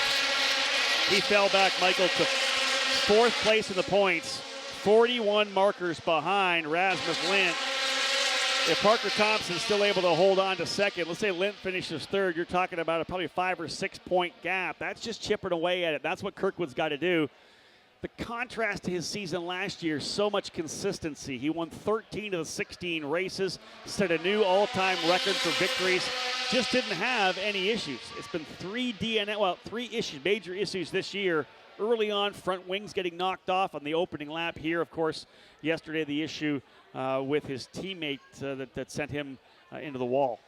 We never had a shot of that, but not really a mistake on his part, just contact. And that's something that he avoided the entire season last year. Yeah, nothing of his doing yesterday at all. He got aggressively pressured by Daniel Frost at the start, opened the door, and Frost took it. And then then his teammate Ian Rodriguez was right in the fight as well. And again, guys are racing for position. You're going to have contact. Definitely not of Kyle's doing, but he's going to try to come back here today. Got to do it. You got to come right back. Get on the horse. I'll say this, that gap looks like it has shrunk from 1st to 2nd. Let's see. We got to watch lap times. That's one of the things I really love when you utilize live timing is to find the pace. Let's see the momentum. Is there a trend of a driver getting quicker and quicker? Parker Thompson, a 10th quicker last time by. to Kyle Kirkwood. Less than a second now, the gap between first and second. He gets a couple more tenths of a second, then that draft can really work down the straightaway. Working lap 10 of 30, the second rung of the Road to Indy program. A little lock up there in turn number 3, left front, lock up for Rasmussen as he tries to rotate the corner. Get deep into turn number 3, and another part of this racetrack where it's that trademark pavement, concrete pavement, where you're transitioning over different surfaces, and the car is going to handle every time. You kind of have to let the car take a set. You got to anticipate what the car is going to do when it gets to the next surface. Turn number 8 here, exactly the same. Pavement, bumpy to turn number 8, cross the concrete, which is in all our corners, back onto the pavement on the other side. Got to make sure you get ready for that car to get snapped loose. Well, keeping an eye on Stingray Robb, starting to lose touch with his teammate Rasmussen. That gap now 4 car lengths, and that may open the door for Daniel Frost, but that gap about equal from Robb to Frost, from Lint to Robb, Robb to Frost. Daniel Frost able to take over second spot in the points from Parker Thompson yesterday with that big victory that he was able to get, his second victory of the year for Daniel Frost and Exclusive Autosport. Still 31 points behind the leader, and to win a race is 30 points. So essentially a full race behind right now. So Daniel Frost, who now runs 2 spots behind Rasmussen, cannot afford to let him stretch away anymore with really only 4 more weekends left on the schedule. Nice battle for 7th. Jacob Abel, Nikita Lastishkin. That's further back in that shot there. You see that right there. Again, the battle there for 6th and 7th. That's Ian Rodriguez and Jacob Abel. That was that fight that just came through. Lastishkin and Enders. Actually, Lastishkin running all by himself on the race. That's him right there. Yep. The next battle, the next battle I want to say is Corey Enders and his teammate Moises De Oliveira down a lap, but they're running together. And the camera angle that we have coming out of turn number 11 just shows how precarious it is. Those drivers kind of dancing the razor's edge coming out of 11, trying to keep it off the wall. It's such a tough part of this racetrack. Jacob Abel a couple of laps ago really had the back end step out exiting turn number 8, and that has been a tough corner. It's just amazing to me just watching the and here's that battle there with Rodriguez and Abel going down into turn number 3, potential pass. Leaders come through all the way back to Frost in the 5th position. Rodriguez in 6th, 7th is Abel, still holding the spots. Very similar to Jack Crawford's plight in USF2000. Wrecking early in the practice session and having to fix the car through the next session. Same goes for Jacob Abel. He had a big shunt, of course, at the start, very opening lap of Indy Pro 2000 practice. They got the car fixed. He got a couple laps, those sighting laps in to start off qualifying 1 for yesterday, and then another car leaving pit lane, drive on the throttle, the car taking off, actually hit his right rear and sent him out of the session. So he's 2 full sessions behind everyone else as well. I don't know what happened to Jacob Abel. He was right under the rear wing of Ian Rodriguez, and when they came out of turn number 3, it's a big gap there. Lost almost a second on that last sure lap. Did. You're going to get a good look at all 3 of the Road to Indy presented by Cooper Tire Series here today. If you were with us earlier, we had the fantastic battle in USF2000. Christian Rasmussen from Jay Howard Driver Development scoring his first win of his young Road to Indy career. Yesterday, Daniel Frost winning in Indy Pro. We'll see who's going to grab the victory here today. Kyle Kirkwood right now up front trying to get his 3rd triumph of the 2019 season, having won both races at Road America just 3 weeks ago. Still looking at these lap times. Parker Thompson closes down to within 9/10 of a second now in that number 8. Interesting story overall for the season for Parker Thompson. Came into the start of the season, did not have a ride at all. Hooks up with Abel Motorsports, essentially to help build data for Jacob Abel, who will run next year. This is the team that's trying to move forward. They'll probably have another driver alongside Jacob next year. So Parker got brought in. You're our guy. Let's work on the development. Let's work on the data notebook. But he also, as that happened, picked up a couple of sports car rides. Ended up racing down in the U.S. in the Porsche GT3 program. Up here at GT3, he's also got another Canadian Sports Car Series program that he's running, a lot of different racing. And this particular weekend, Michael, I know you've called the Porsche GT3 races. He's jumping back and forth. Yeah, we saw him on Friday walking from pit lane back to the paddock to drive that Porsche. Just going back and forth between the very light and nimble Indy Pro car and the very powerful but much heavier Porsche GT3 car. Going back and forth, the transition has to be tough. Oh, he can't throw that Porsche around as easy as he can that Indy Pro 2000 car. Thompson, again, just a little bit quicker, only by about 0.03 of a second last time. The gap between first and second still 0.836 to be precise. What about this time by? Does he Parker close it up? looks like he's chipping away. Oh, tenth of a second. Another tenth, but they're getting down to the 107s now. Cars are starting to get faster. They got the rubber down. They've got the heat built into the Cooper tires. The fuel load will continue to drop. And the lighter the cars get, of course, the quicker they'll be. The quicker they'll accelerate, the easier that you'll be able to decelerate on braking. Kirkwood, Thompson, Lint, Robb, and Frost, the top 5 now. Just 3.4 seconds separate those top 5. Another 3 seconds back to Ian Rodriguez, who runs in 6th. Jacob Abel in 7th. Nikita Lastishkin in 8th. Corey Anderson 9th. And Charles Finelli in the 10th spot. Moises de Oliveira in 11th. 1 lap down. Philippe Dennis remains on pit lane with an issue. And, of course, the incident on the opening circuit for Antonio Saravalli has put him officially classified in the 13th position. Boy, Rasmussen Lint starting to close in on that rear wing of Parker Thompson. Halfway this time by. 15 laps down, 15 to go in a 30-lap contest for Indy Pro 2000.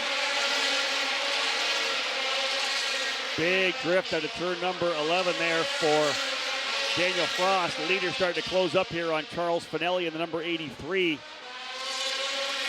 Gotta hope that they catch Charles at a time that maybe be a little easier to get by. Yeah, Charles is getting to get out the throttle coming out of turn number 2. Gentleman move for a veteran driver. Charles Finelli getting off the throttle. He'll let the field come through, and then we'll pick things back up again. So Kirkwood coming through. This is a good battle here still. Look at Rasmussen Lint. He's closed back up on Parker Thompson. In fact, everything's closing up here because Parker Thompson just lost a bit. Still 0.8 of a second back, but both Thompson, Lint, and Robb all closing up on the leader. Only 3.3 seconds separating first, second, and third. Go back, actually, fifth, all the way back to fifth, 3.3. 2 seconds for the top 4. I think in another lap or two, we might see Rasmussen Lint starting to pressure Parker Thompson. That went from about a 5-car length gap down to 2. Here they come out of turn number 11. Kyle Kirkwood is your leader. Michael, you have to believe as a race car driver, you're always balancing that understanding that you want to win a race, but these guys are racing for over $700,000 in scholarship money to be able to go to Indy Lights. What does Rasmussen Lint think? He's 31 points ahead of Daniel Frost. Frost is behind him right now. 32 points ahead of Parker Thompson. It's a full race ahead of Parker. Do you push? You don't want to make the mistake. You don't want to see what happened to Braden Eves where you end up getting a DNF and fall to the tail of the field. He's 41 points ahead of Kyle Kirkwood. That's the battle. Do I stay in third and get a good points, or do I take a run at it here? Well, I think right now he's going to try to make a run at it because he's right over that rear wing of Parker Thompson. Tried to look to the inside at turn number 3. Right there you see that battle for second place. Nice battle for fourth as well. Daniel Frost catching Stingray Robb. So are you trying to say he's answering the question for me? I think he heard you. I think he may have. Yes. Rasmussen Lint was a tremendous young kart racer in international karting competition. Top 5 in the World Championships a couple of years ago, and he has definitely been part of this Swedish invasion here in the NTT IndyCar Series and Road to Indy presented by Cooper Tires. Of course, Marcus Ericsson, Felix Rosenqvist, impressive in the NTT IndyCar Series. What do you think? Can Rosenqvist win today? He's been a victor here before. He swept the weekend in Indy Lights a couple of years ago. Does he have what it takes to win today?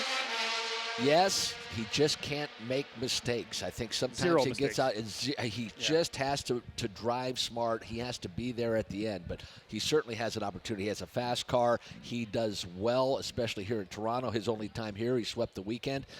Just has to be patient. He just has to work that final bit of racecraft and be patient so he can be there at the end. But if he's there at the end, I think he could certainly win this race. I do not disagree with you. Felix Rosenqvist, of course, part of the Swedish invasion, as we talked about. Rasmussen Lint, impressive last year in USF2000. Wasn't able to get a victory, but was always in the hunt. Came out of the box very strongly here in Indy Pro 2000. A couple of wins at the road course at Indianapolis Motor Speedway. Won as well in the most recent event at Road America. Good run yesterday on the podium again. Finishing in the second position. It's just been a really strong weekend so far here for Rasmussen Lint, putting a lot of pressure here on Parker Thompson.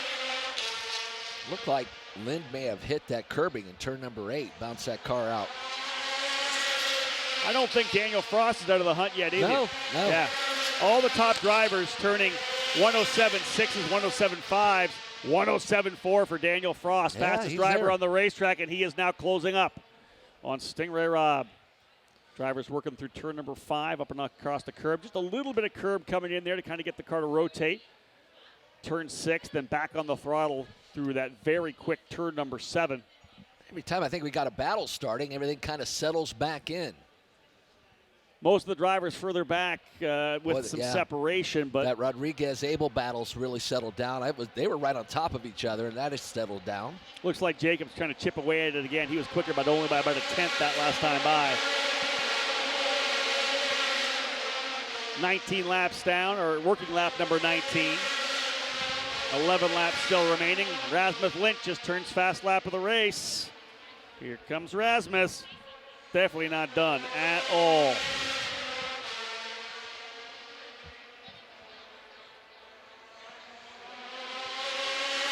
Indy Lights, their second race coming up as well.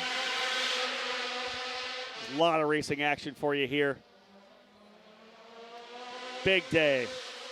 Beautiful day here in Toronto, and those of you who have come early to join us with this Road to Indy presented by Cooper Tires competition, we thank you so much. And again, as always, saying hello to those of you who may be listening around the country or around the world through the Road to Indy TV app or on one of the online pages in which to watch the action.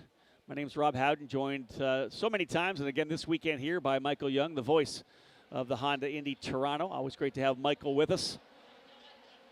Watching the drivers work their way through the final third of this race. Daniel Frost, I think one of the drivers getting ready to put on a charge here now as he is trying to line up Stingray Robb. There's Ian Rodriguez navigating his way through turn number 11. Little wiggle from Robb, the front end dancing around, coming out of turn number 1, getting it pointed back in the right direction for the chute and the run all the way down Lakeshore Boulevard. Yeah, Daniel Frost on the gearbox now of Stingray Robb, trying the outside run, over under. Little bit of a brake lock up there for Robb. Frost going around the outside. Here's turn number 5. Who's going to come through with it? It is indeed.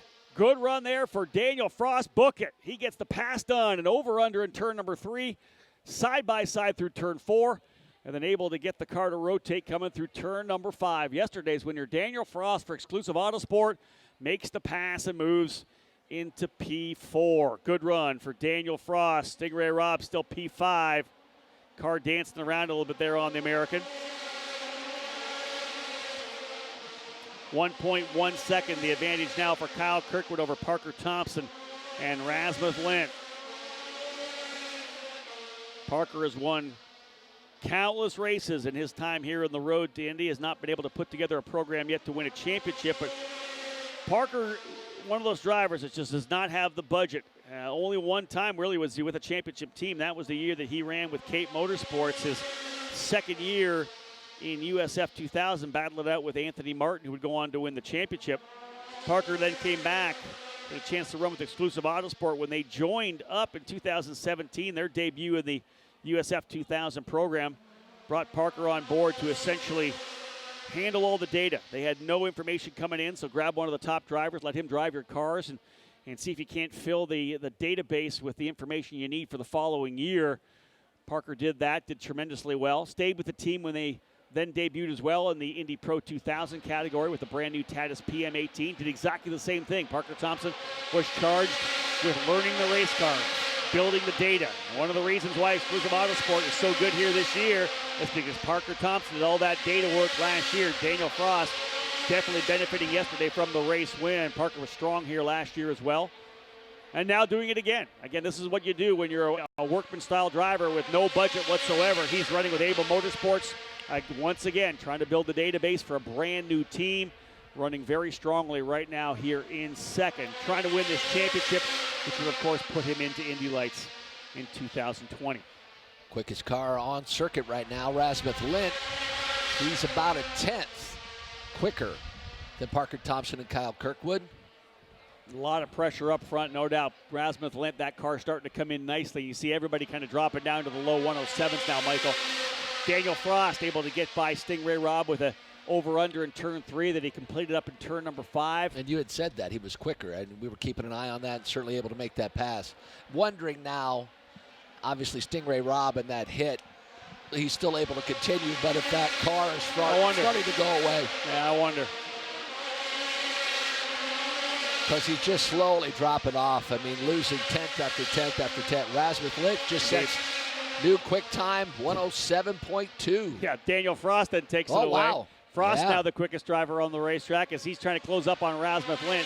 He's 2.8 seconds back. There's only 7 laps to go, and he was only about a 10th quicker. I think Daniel Frost, unless Thompson and Lynch start battling, could be a P4 position here for Frost. But I'll tell you, they are definitely closing up on Kyle Kirkwood now. Parker Thompson has closed up. I don't know, did Kirkwood make a little mistake?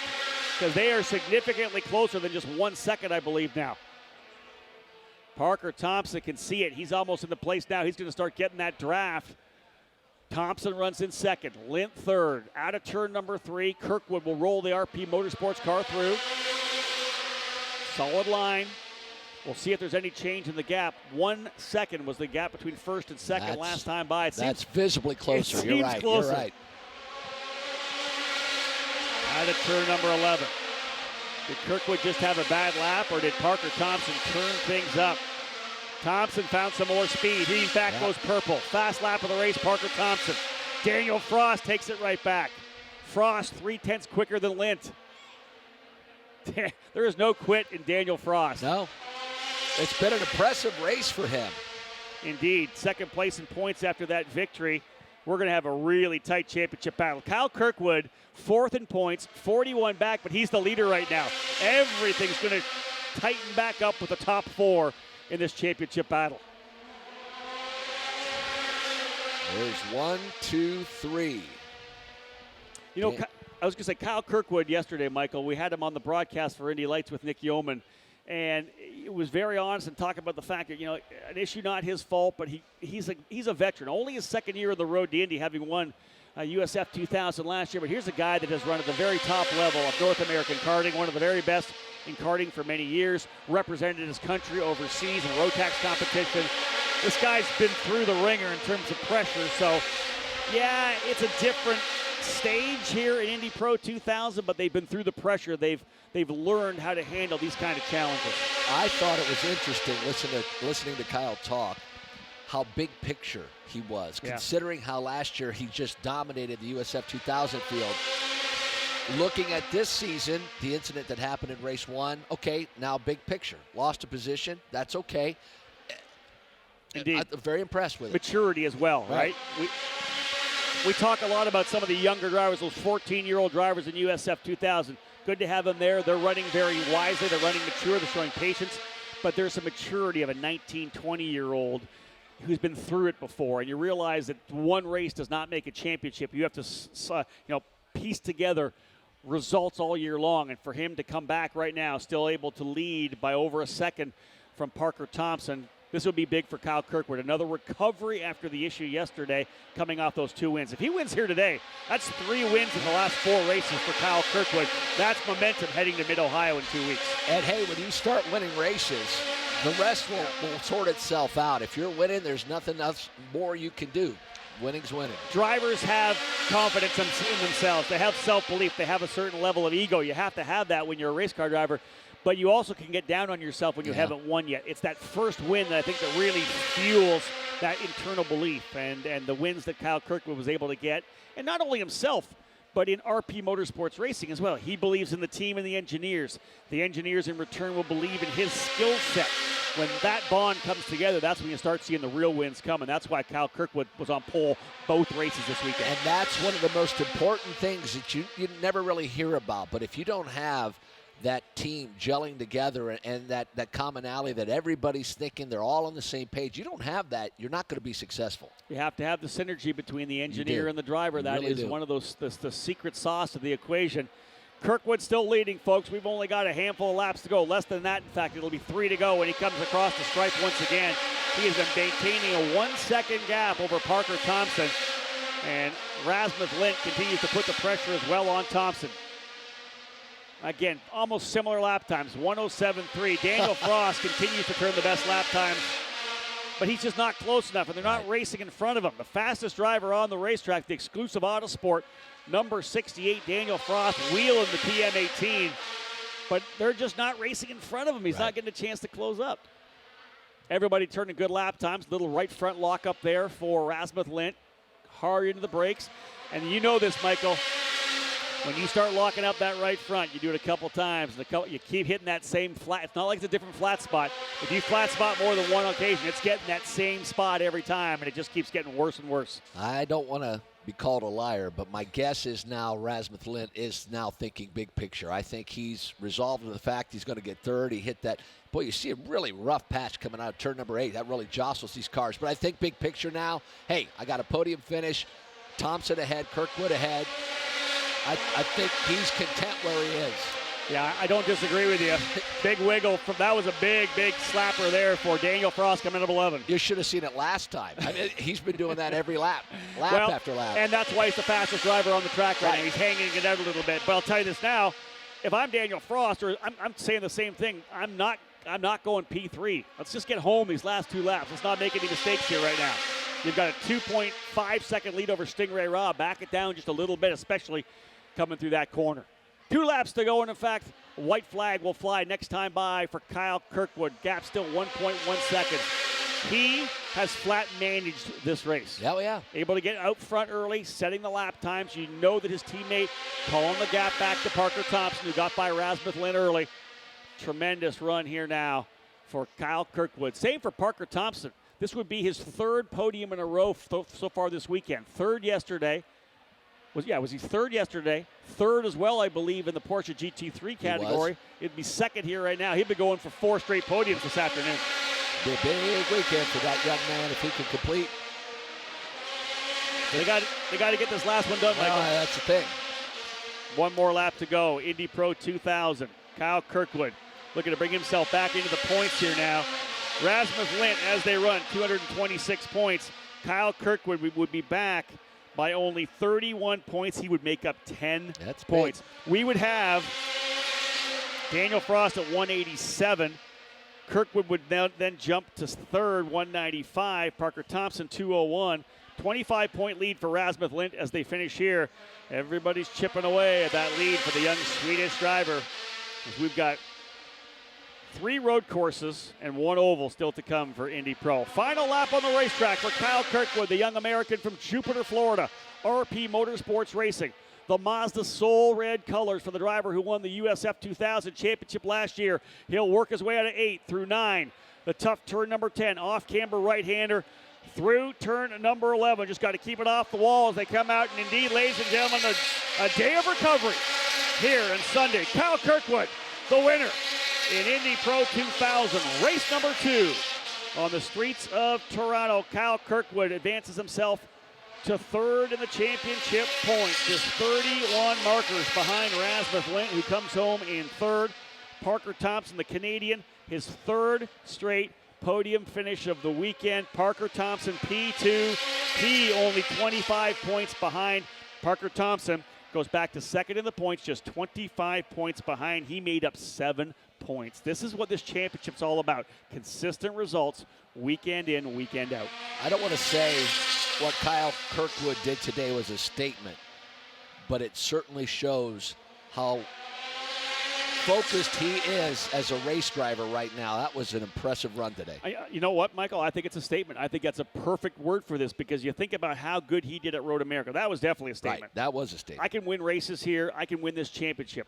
He comes back, couple of pole positions. That's another statement. This is almost the exclamation point on the end of the statement saying, even if I had the issue yesterday, I'm not going down without a fight. I'm back in this thing. He is not that far back behind in points, as I said, just 31 markers back. Parker Thompson, 25 back. That gap shrunk up big time for sure. Daniel Frost had a great run as well. Yeah, he's right there too. He's only, I think, 39 points back. That's a lot of 39 points. Top 4 drivers. Yeah. Lots of racing. It's going to be a fantastic finish to this championship. That is for sure. So drivers will work their way in. Of course, they'll head down to the OLG victory lane. What a tremendous run for Indy Pro. Kudos to Kyle Kirkwood. Another big win for him. 3rd on the season. Parker Thompson in the 2nd spot. Rasmussen, ladies and gentlemen, in 3rd. Daniel Frost in 4th. And there is a happy Kyle Kirkwood. Stingray Rob rounding out the top 5. I'm going to head down for pre-race for Indy Lights. Our thanks to Rob Howden, the voice of this Road to Indy program. There you see the victorious Kyle Kirkwood getting set to hop out of his Indy Pro 2000 machine. Very busy day as we get set for Indy Pro 2000, or should say the Indy Lights series coming up next. Qualifying a little bit earlier this morning, and there you see the unofficial results for that Indy Pro 2000. Race number 2, Kyle Kirkwood victorious. Parker Thompson P2, Rasmussen Lint coming home 3rd today. Beautiful day, and we thank you race fans for joining us here. Race day, the Honda Indy Toronto. We'll have a final practice session for the Indy cars, and here he comes. Young man from Jupiter, Florida, victorious Kyle Kirkwood. Well done. Well done. Race number 2 for the Indy Lights coming up at 11 o'clock this morning. Then we'll have the IndyCar warm-up session, 12:15. The Porsches will take to the circuit at 1 o'clock. You won't want to miss the Stadium Super Trucks. They'll be here at 2 o'clock. Got half of the race in yesterday before the torrential downpour that swept through the Toronto area. Then we'll begin our pre-race festivities for the Honda Indy Toronto. There you see the schedule. Of course, the Indy Lights race coming up next. There's the warm-up session for the IndyCar Series. Race 2 for the Porsche GT3 Cup Challenge Canada by Yokohama. 1 o'clock. Roman DeAngelis, the big winner yesterday. Stadium Super Trucks. Race number 2. And then driver introductions. And that will all happen at that OLG Winner's Circle. We'll do all of our pre-race festivities. All the celebrating as well. Green flag, 342 for the Honda Indy Toronto.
Plus, get a $500 Honda bonus. Don't let that great deal pass you by. Hurry into your local Ontario Honda dealers and celebrate their biggest event of the year. And over 50 years of racing innovation. See HondaOntario.com for more details. And fans, if you have the need for speed, you can stop by the Black Magic booth and test your race skills. The Ultimate Race Challenge, an interactive virtual reality experience that puts you behind the driver's seat. It's a gorgeous South Florida morning here at the Palm Beach International. Perfect setting to test out the new Cooper Xeon RS3 G1 tires.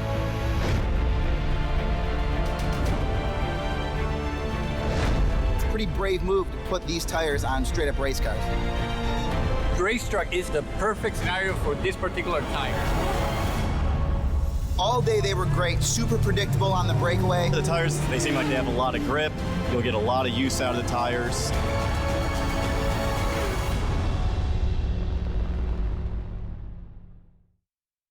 For 15 seasons, the Castrol Toyota Racing Series has led the way in New Zealand motorsport. With 170 drivers and 276 races so far, the graduates have made their mark in international motor racing. This is the pathway for the world's young drivers. And this series hits the racetracks of New Zealand for 5 weeks every year. Perfect way to finish the weekend for Rasmussen. Another podium finish is exactly what he needs in the championship. Points in second place today for Able Motorsports from Red Deer, Alberta in Canada. A big round of applause for Parker Thompson. And to present his trophy again for Cooper Tires, big welcome also for Meredith May. Thank you, Meredith. Here we go. Another good weekend for Parker. Started off the season with a couple of wins in St. Petersburg, and this will keep his championship aspirations well underway. So it's been a very good run for Parker this afternoon. It always goes well here on the streets of Toronto Exhibition Place. A tremendous circuit. That was a really exciting race.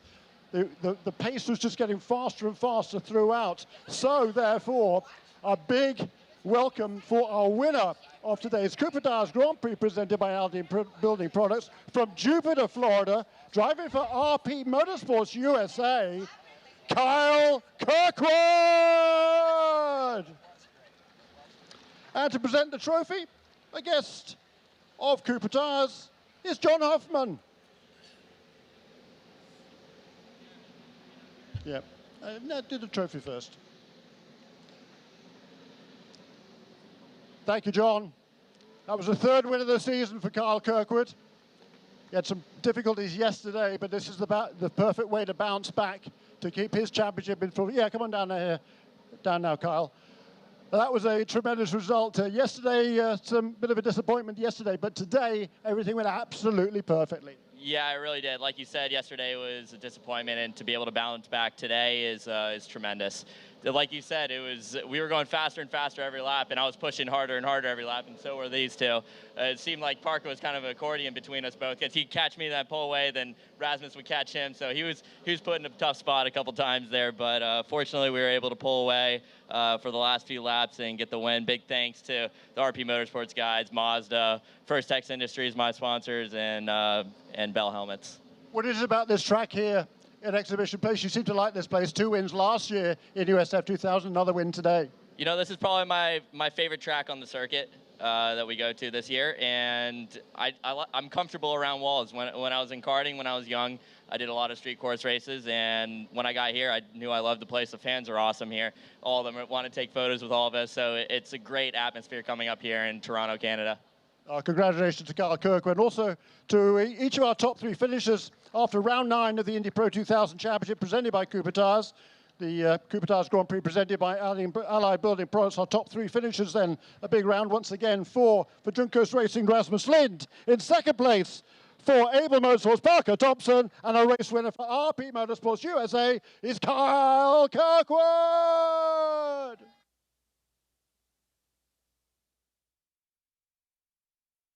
Gorgeous South Florida morning here at the Palm Beach International setting to test out the new Cooper Xeon RS3 G1 tires.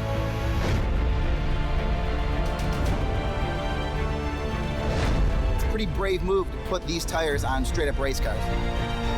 The racetrack is the perfect scenario for this particular tire. All day they were great, super predictable on the breakaway. The tires, they seem like they have a lot of grip. You'll get a lot of use out of the tires.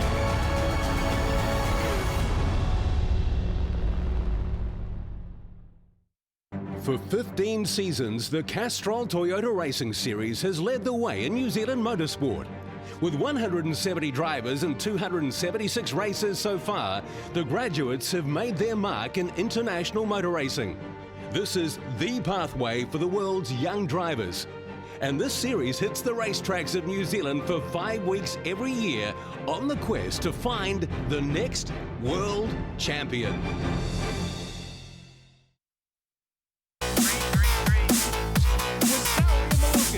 the straight train as now DeLuca skies down to the inside.